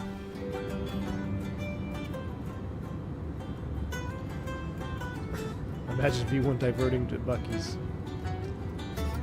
Turkey greater than the brisket? Ooh. I mean, the turkey is good, Jeff. It's good, man. If you're gonna get a sandwich, I would recommend the sliced brisket sandwich. That would be my recommendation.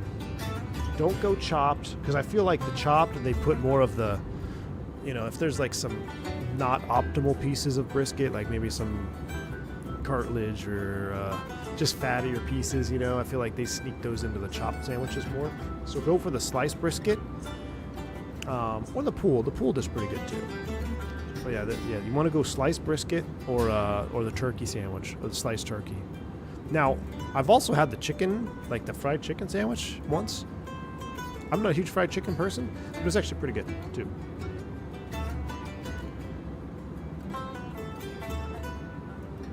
It was determined that some were actually manned airplanes. Really?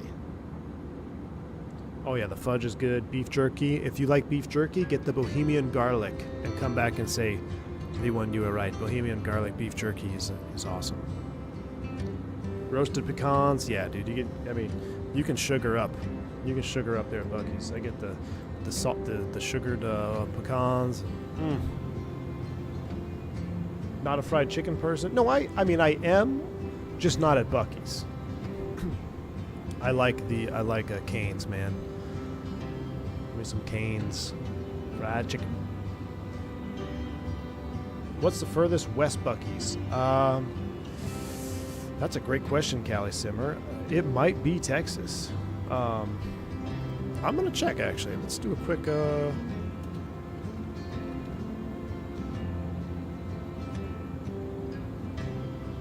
I don't know if there's any west of Texas, to be honest with you. So there's one up in the Panhandle. I know that.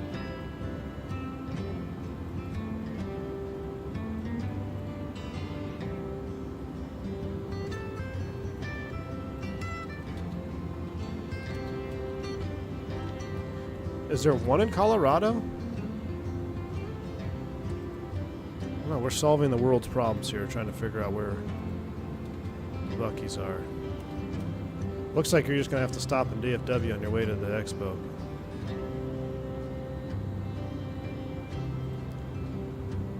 Alabama, Florida, Georgia, Kentucky, Missouri, South Carolina, Tennessee, Colorado, and Texas. So Colorado. I guess Colorado is going to be the one. Yep.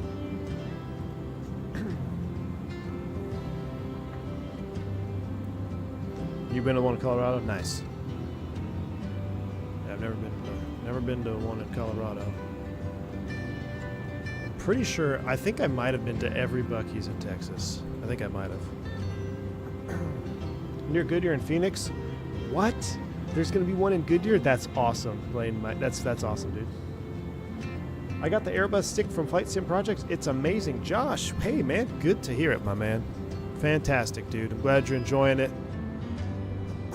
I've had my FSprojects stick for a very long time. It hasn't steered me wrong in any direction. Those guys over there, they're a bunch of hard-working Italians. They took a chance on me in the beginning. Well, when I was really, I'm still a nobody, but when I was really a nobody, like 300 sub. Now maybe I had like 1,000 subs, couple thousand subs. Yeah, good dudes.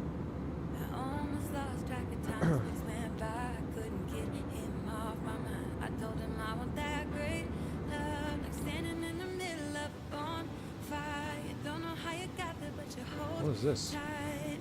Got a pretty voice, but I can't do lyrics on the. Can't think.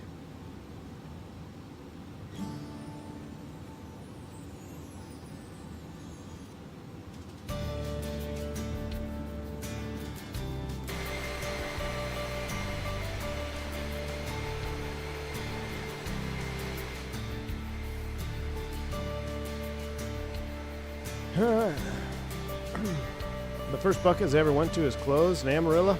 Oh.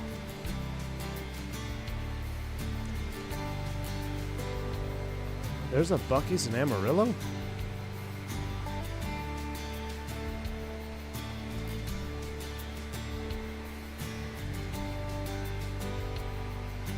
Oh no, there's one opening in 3 days, dude. In 3 days.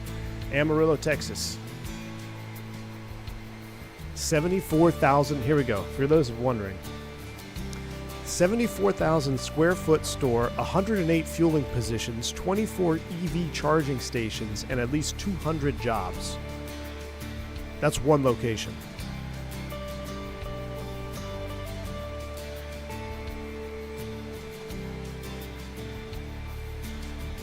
The largest Buc-ee's in Luling, Texas, 75,593 square feet. The world's largest convenience store. Opened in 2023, 50 miles south of Austin, double the size of the previous Buc-ee's in Tennessee. So if you've been to the one in Tennessee, it's more than double that size. Previous record holder was in Sevierville. Maybe that's where I stopped, which was 74,707 square feet. This location is almost 30 times the size of the average convenience store, which is around 2,500. It will have a 200-acre development called the Gateway of Adventure that will include Marriott Courtyard, entertainment values, retail and dining options, dog walking area, sells household goods, and has an eclectic mix of goods from local artisans. Pretty cool. All right, I'm done with the music. We're about ready to go down. That's the great state of Buc-ee's right there, man. All right, I'm getting I'm getting some chop up here. Maybe we should descend down 350. Let's see if it's a little bit smoother. We're kind of in the tops here. Let's do a vertical speed. How does one do a vertical speed? Let's do a little vertical speed down here.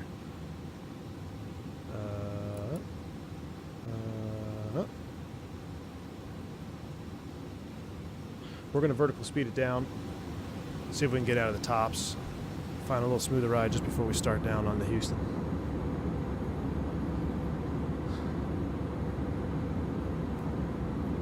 $200 jobs for one gas station is insane. And here's the thing, Andy B, they actually pay pretty decently too. Like I always said. So, never mind. I wouldn't even go there. But they pay good. And actually, it's always been on my back of my mind, like, hey, if I lose my flying job, maybe I can work at Buc-ee's and do some flight instructor stuff. Our friends across the big pond are crazy. Yeah, man. They start at 21. They start at 21 now. Yeah, the management jobs, dude. The management jobs pay more than some flying jobs. Actually, they pay more than a lot of flying jobs. Matter of fact, $21 an hour starting pay. That's more than I made as an instructor, flight instructor. QT pays 60 to 80K. QT is the next up. So in my opinion, we got Buc-ee's, and then if I see a QT and there's no Buc-ee's, I'm going to QT. Give myself a nice QT. Now, I'm a little upset. The QT used to carry maple bar donuts, and they don't carry them anymore. It makes me really upset. So Saturday, that was my thing. If I won the tournament, I fish a lot of tournaments, so we have little like potluck tournaments on Saturday mornings. If I win a tournament, I get a donut. I stop at the QT on the way home, get a donut. But they stopped carrying the maple donuts. What the heck, man?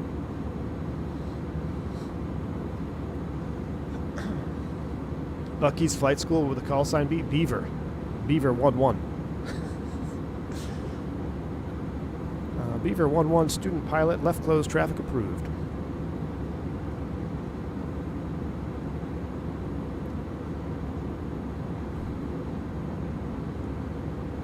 QT around here is just a fentanyl detailer hanging out front. Ooh. Well, and that is true with some QTs here in Texas. It just depends on where you're at, you know. I did go to a suspect, well, I was down there towards Hazel, Texas.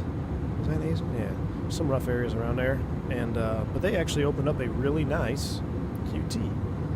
So I visited that frequently when I had my trailer debacle and my hub got welded to my spindle. I had to drive down there, try to rescue the boat. All right, we're getting ready to start down. We're about to hit 35. I think we're probably just going to keep on going down. That's at or above 240. Let's take a look at the information here on the chart. Let's pull it up. Let's start doing some work here. Houston, Texas. What do they got? The latest and greatest. ATIS is calling for 7 miles overcast. Arrivals expect 8 right ILS. Boom, that's what we'll do. Coming down the H-Town 3. Bottom altitude at Wedlands, 7,000 feet. So we'll keep that in mind. We'll have 7,000 feet. We'll get rid of the terrain. We don't need that. Let's look at the approach charts for runway 8 right, ILS or localizer. Pin it. Hide you. We have to tune this in. 1097 and 087. 1097 and 187 on the course, please. or correction, 087 on the course. Captain Localizer, XP Localizer 72. Alright, 87 on the course, 1097 is tuned in. We verified that. We'll take a look at our init page, trying to brighten us up now. We're looking good. Takeoff approach phase, 30-40 landing, wind correction, VAP of 120. We'll do a 5-knot wind correction, VAP of 125. MDA, I'll put 295 in here, but we're going to use a DH of 200. Go DH 200, set you in right here.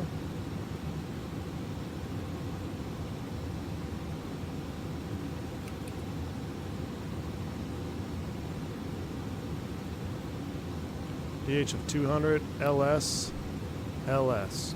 Get rid of that. Let's set 7. Whoa. What happened there?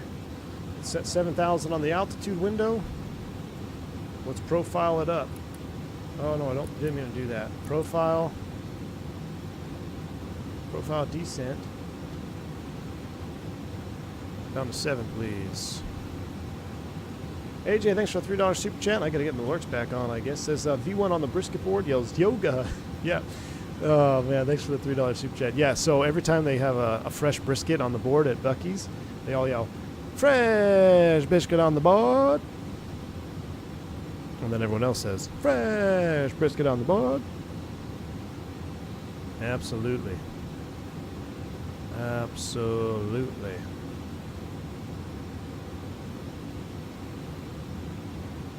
All right, 7,000 is set. Field elevation in Houston is like 100 feet. Cool. We're on auto on that. Ooh, look at that little cheap view here. Like if you were a GoPro mounted on the FO side. Whoa, this is a sick view. Look at this. Is this not a cool? This is like a Mr. Saturday type of video view right here. I drove from Dallas to El Paso. It's painful. Oh yeah, that's painful, dude. Try driving from Waco to Pampa, Texas.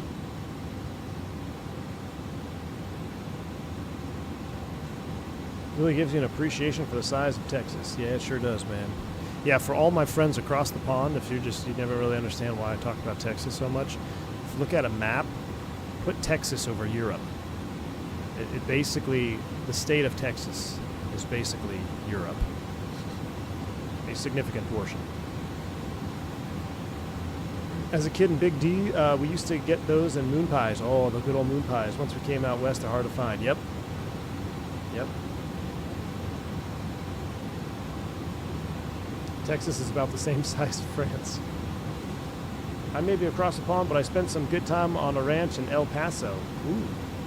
Oh, I feel bad for you. Hopefully it didn't hurt too bad. All right, we're on the descent. It might get choppy. Let's get the seatbelt sign on here. Seatbelt sign is, so it's already on. We'll keep it on. Smoking's in auto. We're a little bit high on the path, it looks like. I'm trying to catch up to it. Let's help it out with a little speed brake action here.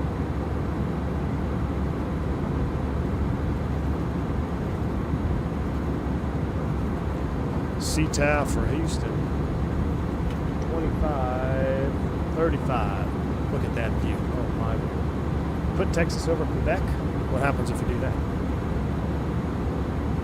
The microphone literally just fell off the stand. Give me a second.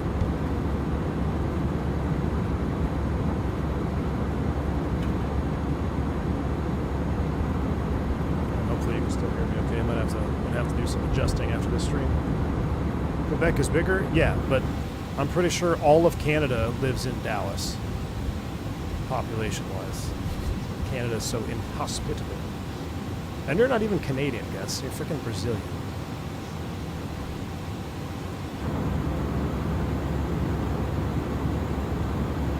Put Alaska over the U.S. as a whole, it's like a third of the U.S. Yeah, you know what, Josh? You're absolutely right. People forget how big Alaska is. Alaska is massive.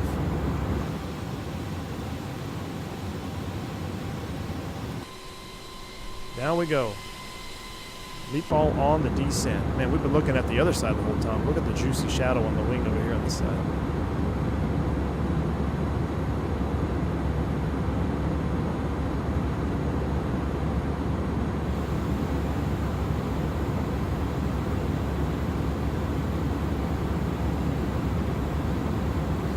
People probably drank Big Red as a kid.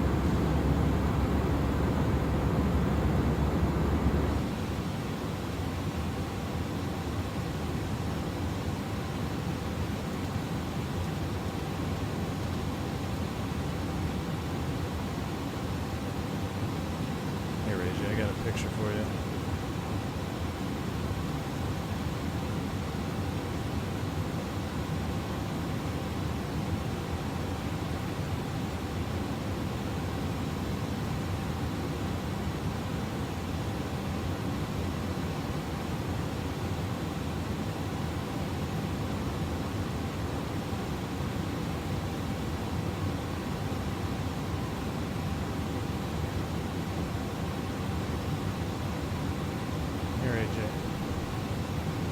People ask how old I was when I started fishing.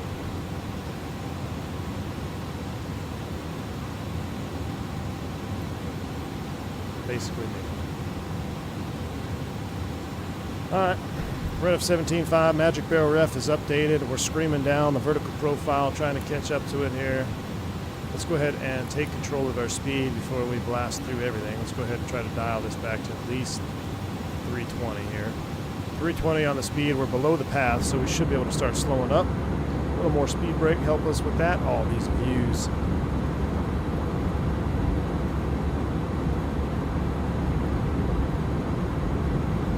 Just old enough to use the lighter of that. Yeah, that's the hardest part, man. You get those little fingers when you're like 5 years old, you have little chunky fingers, it's hard to get that ignition.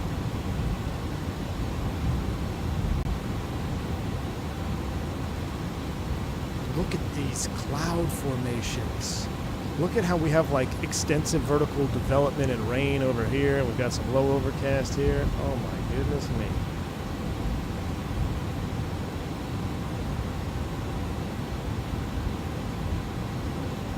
All the way back. What did we say? 25, 35. 25, 35 for CTAF. Houston is moderately busy, so we'll probably make some radio calls. Houston traffic, Continental 357 heavy, type A300. Descending on the H-Town 3, we're setting up for an ILS to 8 right, Houston traffic.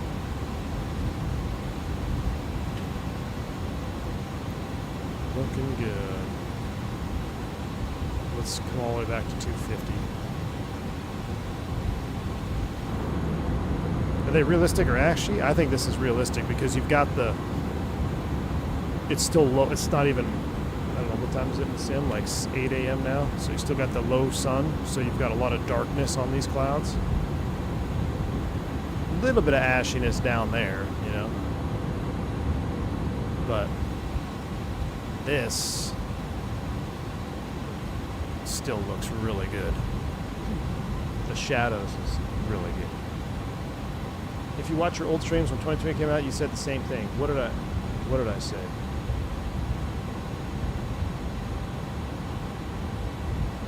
Oh, that it looks really good? Oh. Well, yeah. Dude, when 2020 came out, are you kidding me? Compare 2020 to what we were flying. X-Plane. Dude, 2020 blows X-Plane out of the water when it comes to visuals. And 2024, like, just beats 2020 when it comes to visuals. But it does beat it.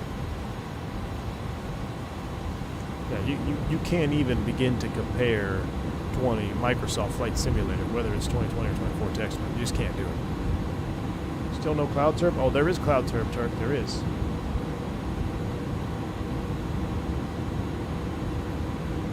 There's definitely cloud turb, man. You probably wouldn't feel it in your FS labs, though.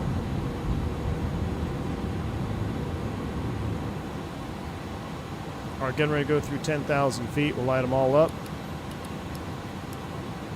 Nope. FS Labs is dead to you? Uh-oh. Well, I don't know. The spoilers that you showed me in that picture, they were straight out of FSX, my man. Flat spoilers. That's one thing I don't like is flat spoiler textures like these. Look, you can tell they're chonky. They've got some meat to them. Even when they're flat, you know it's its own flight control surface. And they're refusing to work with WindWing. Yep. Yeah, everyone's going to get burned on that. Everyone's going to get burned. I'm just sitting here like, told you so.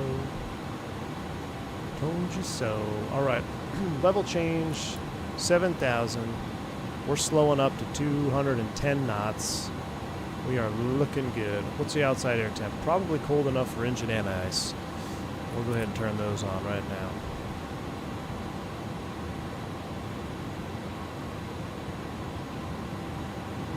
Let's see if we can get some cloud turb for Turk.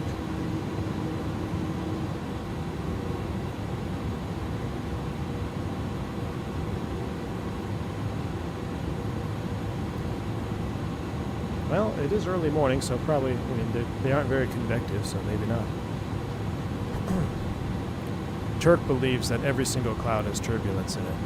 Some of the smoothest air I've ever flown in was overcast clouds. Nope, no reshade at all. No reshade. Because think about it, if you have a straight, flat, uniform overcast, there's not a lot of convective activity. That's why there's no vertical development. So it would be naturally smooth. It's very peaceful in some of these clouds. Now, that one up there would look a little suspect to me. Do we have a weather radar in this sucker?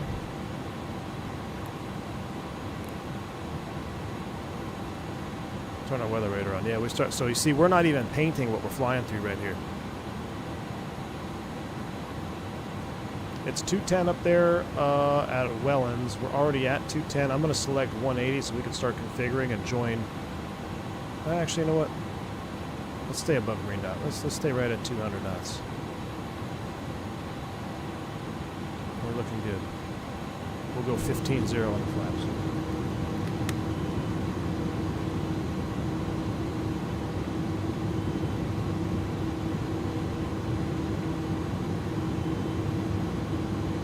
Alright, sim sounds are coming up. Hopefully not too overwhelming. Oh, we need flight recorder.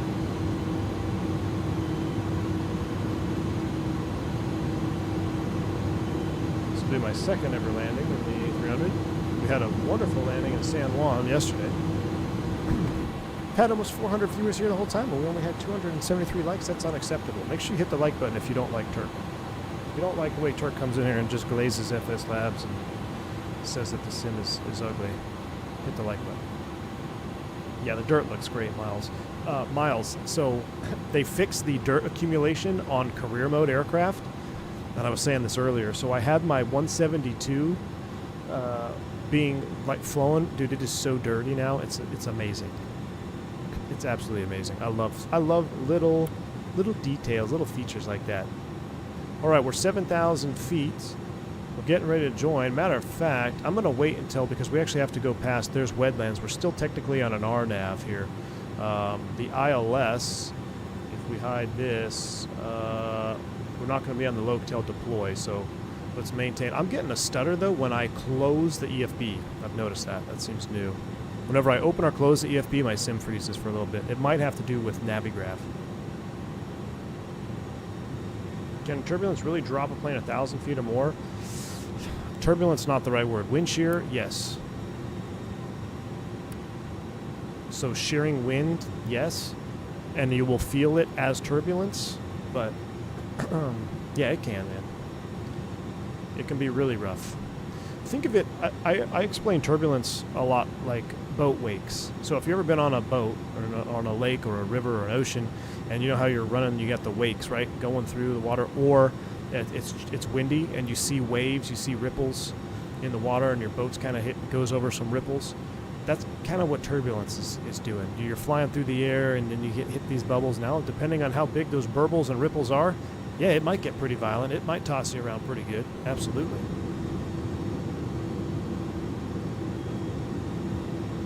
Yeah, we have a weather radar. It's the default weather radar, which I am all for, honestly. I actually enjoy the default weather radar. It's better than nothing, and it's all I need, because it's not like I'm going to be deviating in my sim world, sim life. But we are in it thick right now.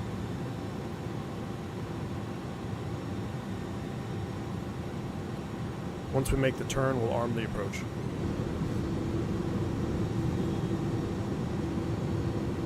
As a kid, I used to like turbulence. As an adult, not so much. Kelly Simmer, that's funny. I'm the same way. I used to always hope for just a little bit of turbulence to make it exciting. But not too much. Just a little bit. Turk, did you not hear the part where I said overcast skies are some of the most smooth air I've ever been in? And there we go. Look, you see the wing out there moving? We are in turbulence, Turk. You see it flexing? See, as we get closer to that convective cell, it's starting to flex. That would be an indicator of turbulence.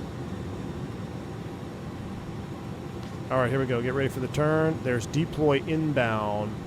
Let's go ahead and arm it up. Glide slope blue, loc blue, cat 1. Can you go 2 autopilots? Should we test an auto land? Oh, look at that. I'm kind of curious. I want to hand fly it, but I almost think we should test it for testing purposes.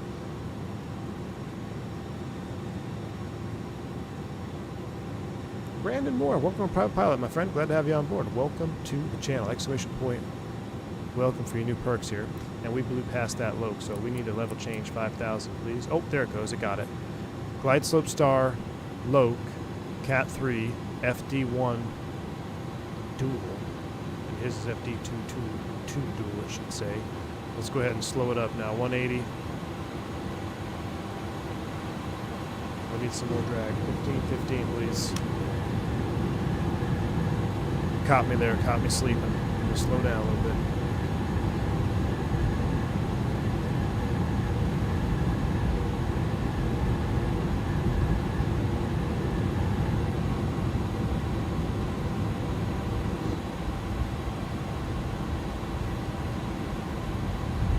Do you use an app at your airline for turbulence using accelerometers? Yes, Miles. Yes, I do.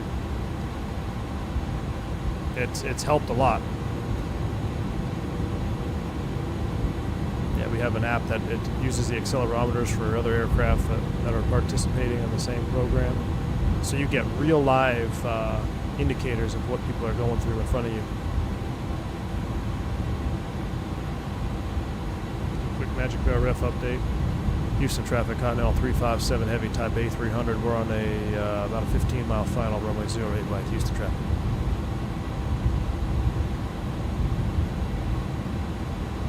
Approaching 180 knots. We're looking to keep that speed break out for a little longer. Yeah, Thrust said, I don't know what was up yesterday. And the only thing different, Thrust said, is yesterday we had a non-standard airport, so I wonder if that has something to do with it.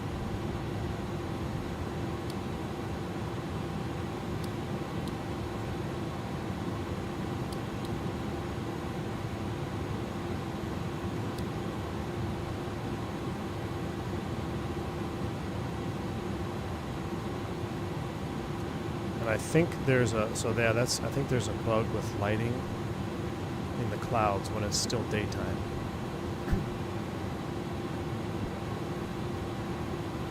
I bet you it has to do with ray trace shadows. Is the wing flex on the other side? Yeah, you betcha it is. Look at that. Yeah, I forgot I had this view the whole time.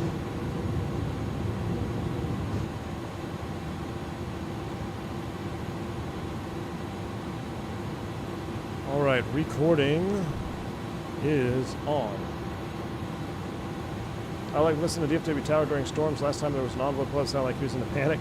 Kept asking when the turbulence was going to end. Yeah, we all got to learn somewhere. Might have a ground contact breakout here in a minute.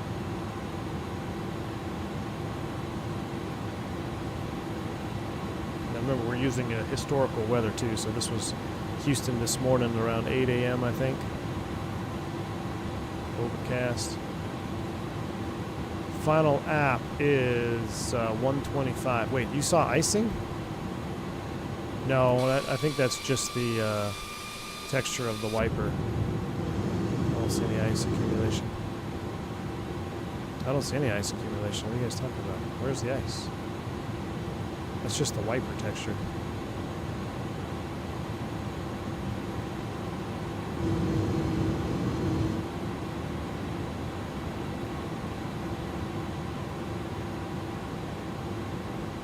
What is the outside air temp?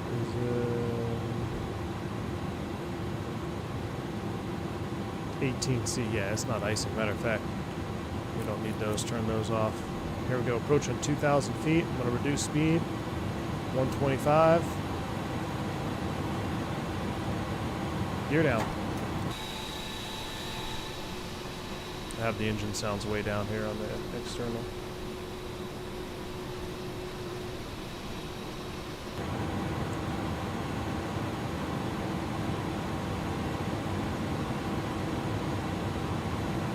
All right. 1520 coming at you.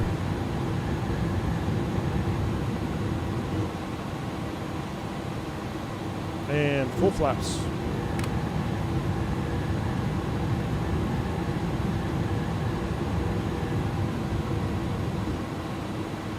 Runways inside. Houston Traffic Continental 357, 4 mile final, 8 right. 125 on the speed is set. Spoilers are on, manual brakes. Let's go. Let's fly the sucker in. Autopilot's off.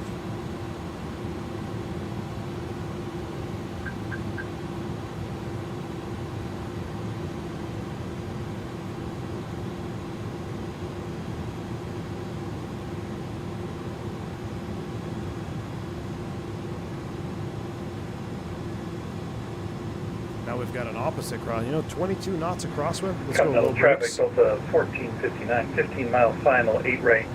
Continental. No, that's your call sign, not the airport.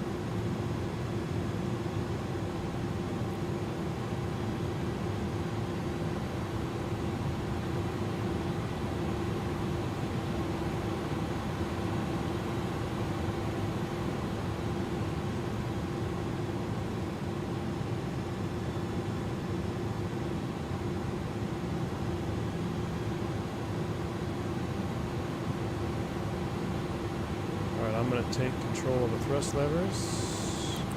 I don't have it bound, so forgive me for that. I need to bind that. Look at that. You can get off that just for a second there, looking down at the thrust levers. A little off the slope.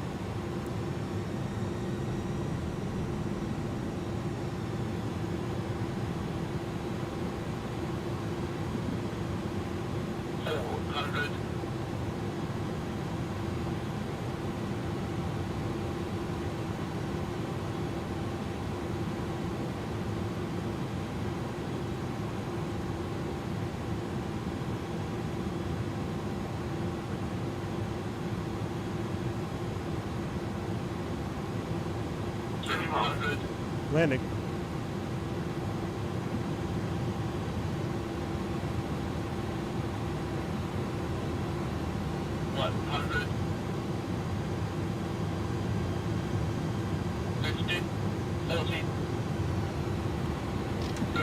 Starts a decrab. 10,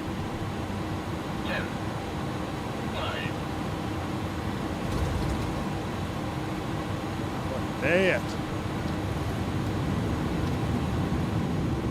All right. Dude, this airplane. Let's get on the brakes hard. I bet we can make this one here.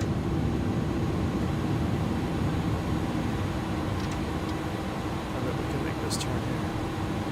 This airplane it might be one of the better airplanes I've flown in the sim with crosswind handling.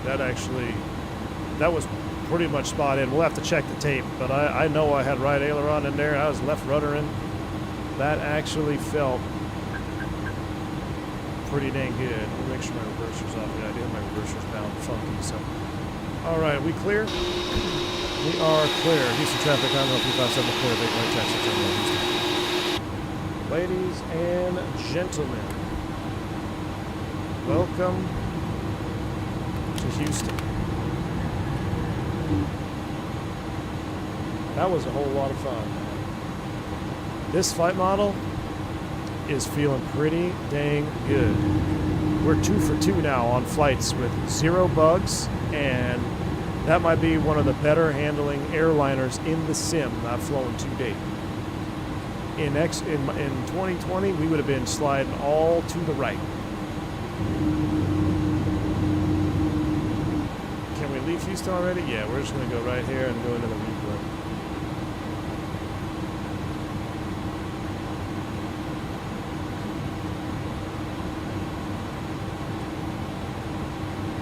Continental traffic, Delta 1459, 5 mile final, 8 right, Continental.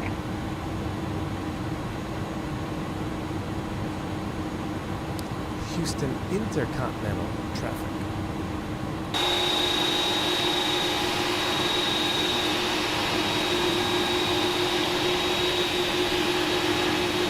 This has got me excited for L1011, guys.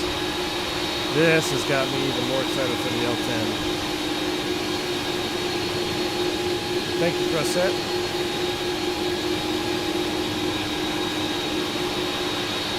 think this is a stop bar up here, or I don't know, maybe that's the terminal that I'm into.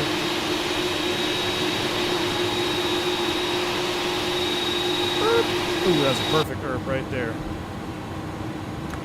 Brakes are set, engines are on. Wanted to see that other guy's landing.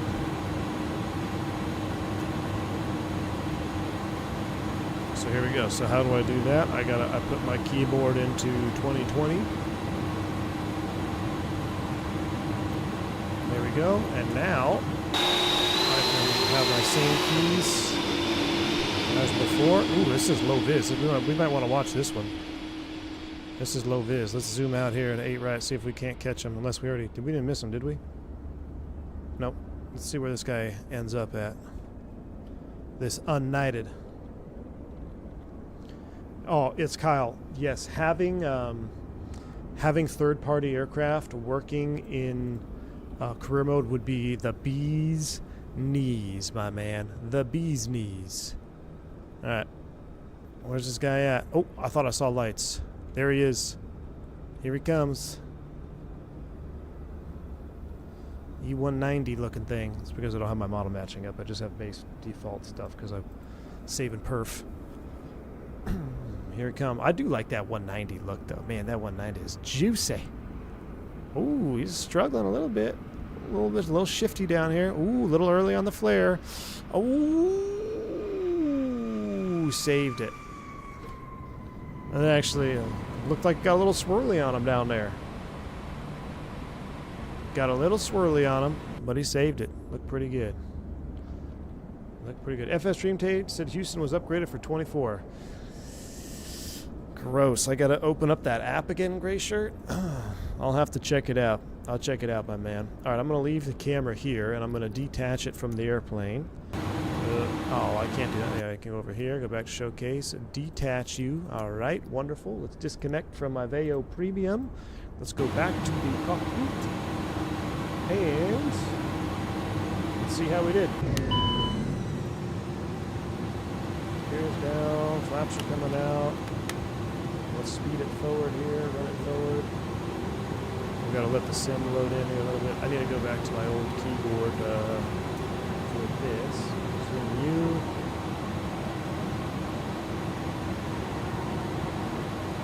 Go back to my normal keyboard now. Now the only reason I do that is because I don't have my drone camera settings bound up like I do on this profile.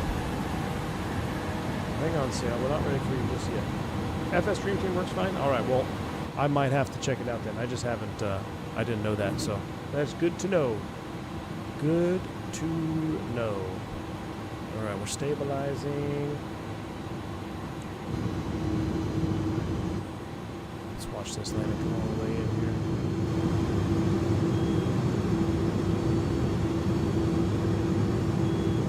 Man, it is dark. It's dark morning in Houston.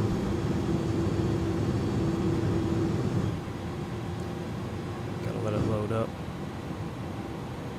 Will he be up? But will he be getting GSX at 24? That's the question. Diabetic Lad. I had it working at 24. I uninstalled it because career mode it was giving me issues. And then I've enjoyed my time without it, to be honest with you. All the airplanes that we have, they have pushback available within the app. They have loading within the app. I like the fact that they included real-time fueling with this airplane. I think that's a nice little feature. Fenix has real-time boarding on its own without GSX. So honestly, the headache that it can cause, it doesn't always cause headaches, but when it does cause headaches, sometimes it's nice to just step away for a little bit.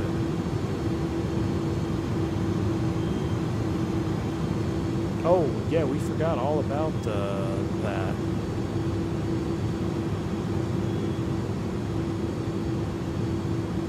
Nope, Texas has white roads, Raven. Houston has white roads. Where you see, yeah, that's the color of Houston pavement, man. It's hot and gross and humid, and yeah, that's what Houston looks like.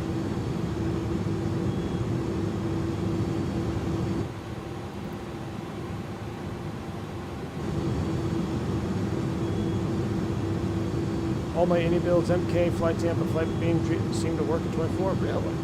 And you don't have any performance yet, Throttletek.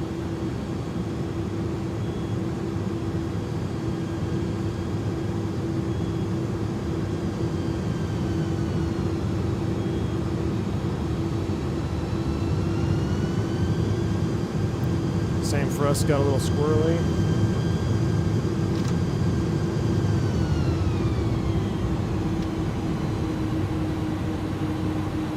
Right aileron, hold it off. Ooh, this might actually, that was a 145. How do I, oh, you guys can't see it. Hold on. How do I, oh yeah, I forgot. I gotta do this.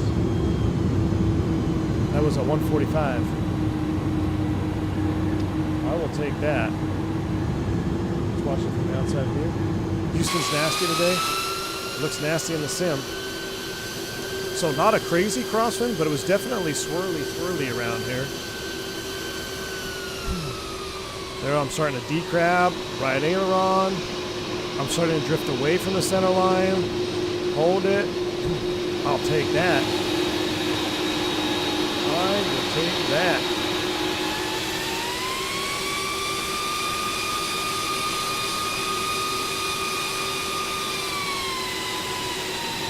I mean, look, that was a pretty good, again, right wing down, upwind main first, left wing came down, right rudder, oh, left rudder, excuse me, left rudder, looking at it backwards. I mean, okay, iniBuilds, okay. I am enjoying this airplane. Absolutely. Let's see it from here. Zoom. We need some A300 cargo ops. I don't know if is the cargo version modeled. Oh, schedule alert. Ooh, 13. That's today. Yeah. No, I'm not doing anything today. All right. We might have some. I think we have cargo ops on the. Is it the Pratt? Okay, yeah, okay, Diamond. We might do some cargo ops then. But, all right, Azobo, iniBuilds. This is, like I said, we are making leaps and bounds ahead of what we had in 2020 with physics. Are they perfect? No. But they are better than 2020. So, and this airplane, I'm surprisingly impressed. I did not expect it to handle as well as it's been handling. Look at that. That's a beautiful touchdown. A 127 on G's on that one. That was a textbook. Light crosswind from the right landing. On the numbers. Everything else just worked out beautifully. All right, y'all. I'm going to end it there. I'll give you one long replay to watch. You can have the whole thing. The flaps are coming back up. Set everything back the way it was. And I will catch y'all later this afternoon. Remember, we are doing some Barry Seal logistics. If you've never joined in for one of those, I highly recommend you do. We have our own little secret club at BS Logistics. So look forward to that this afternoon. Y'all have a wonderful rest of your day. Stay safe, stay healthy. I'm V1. See ya.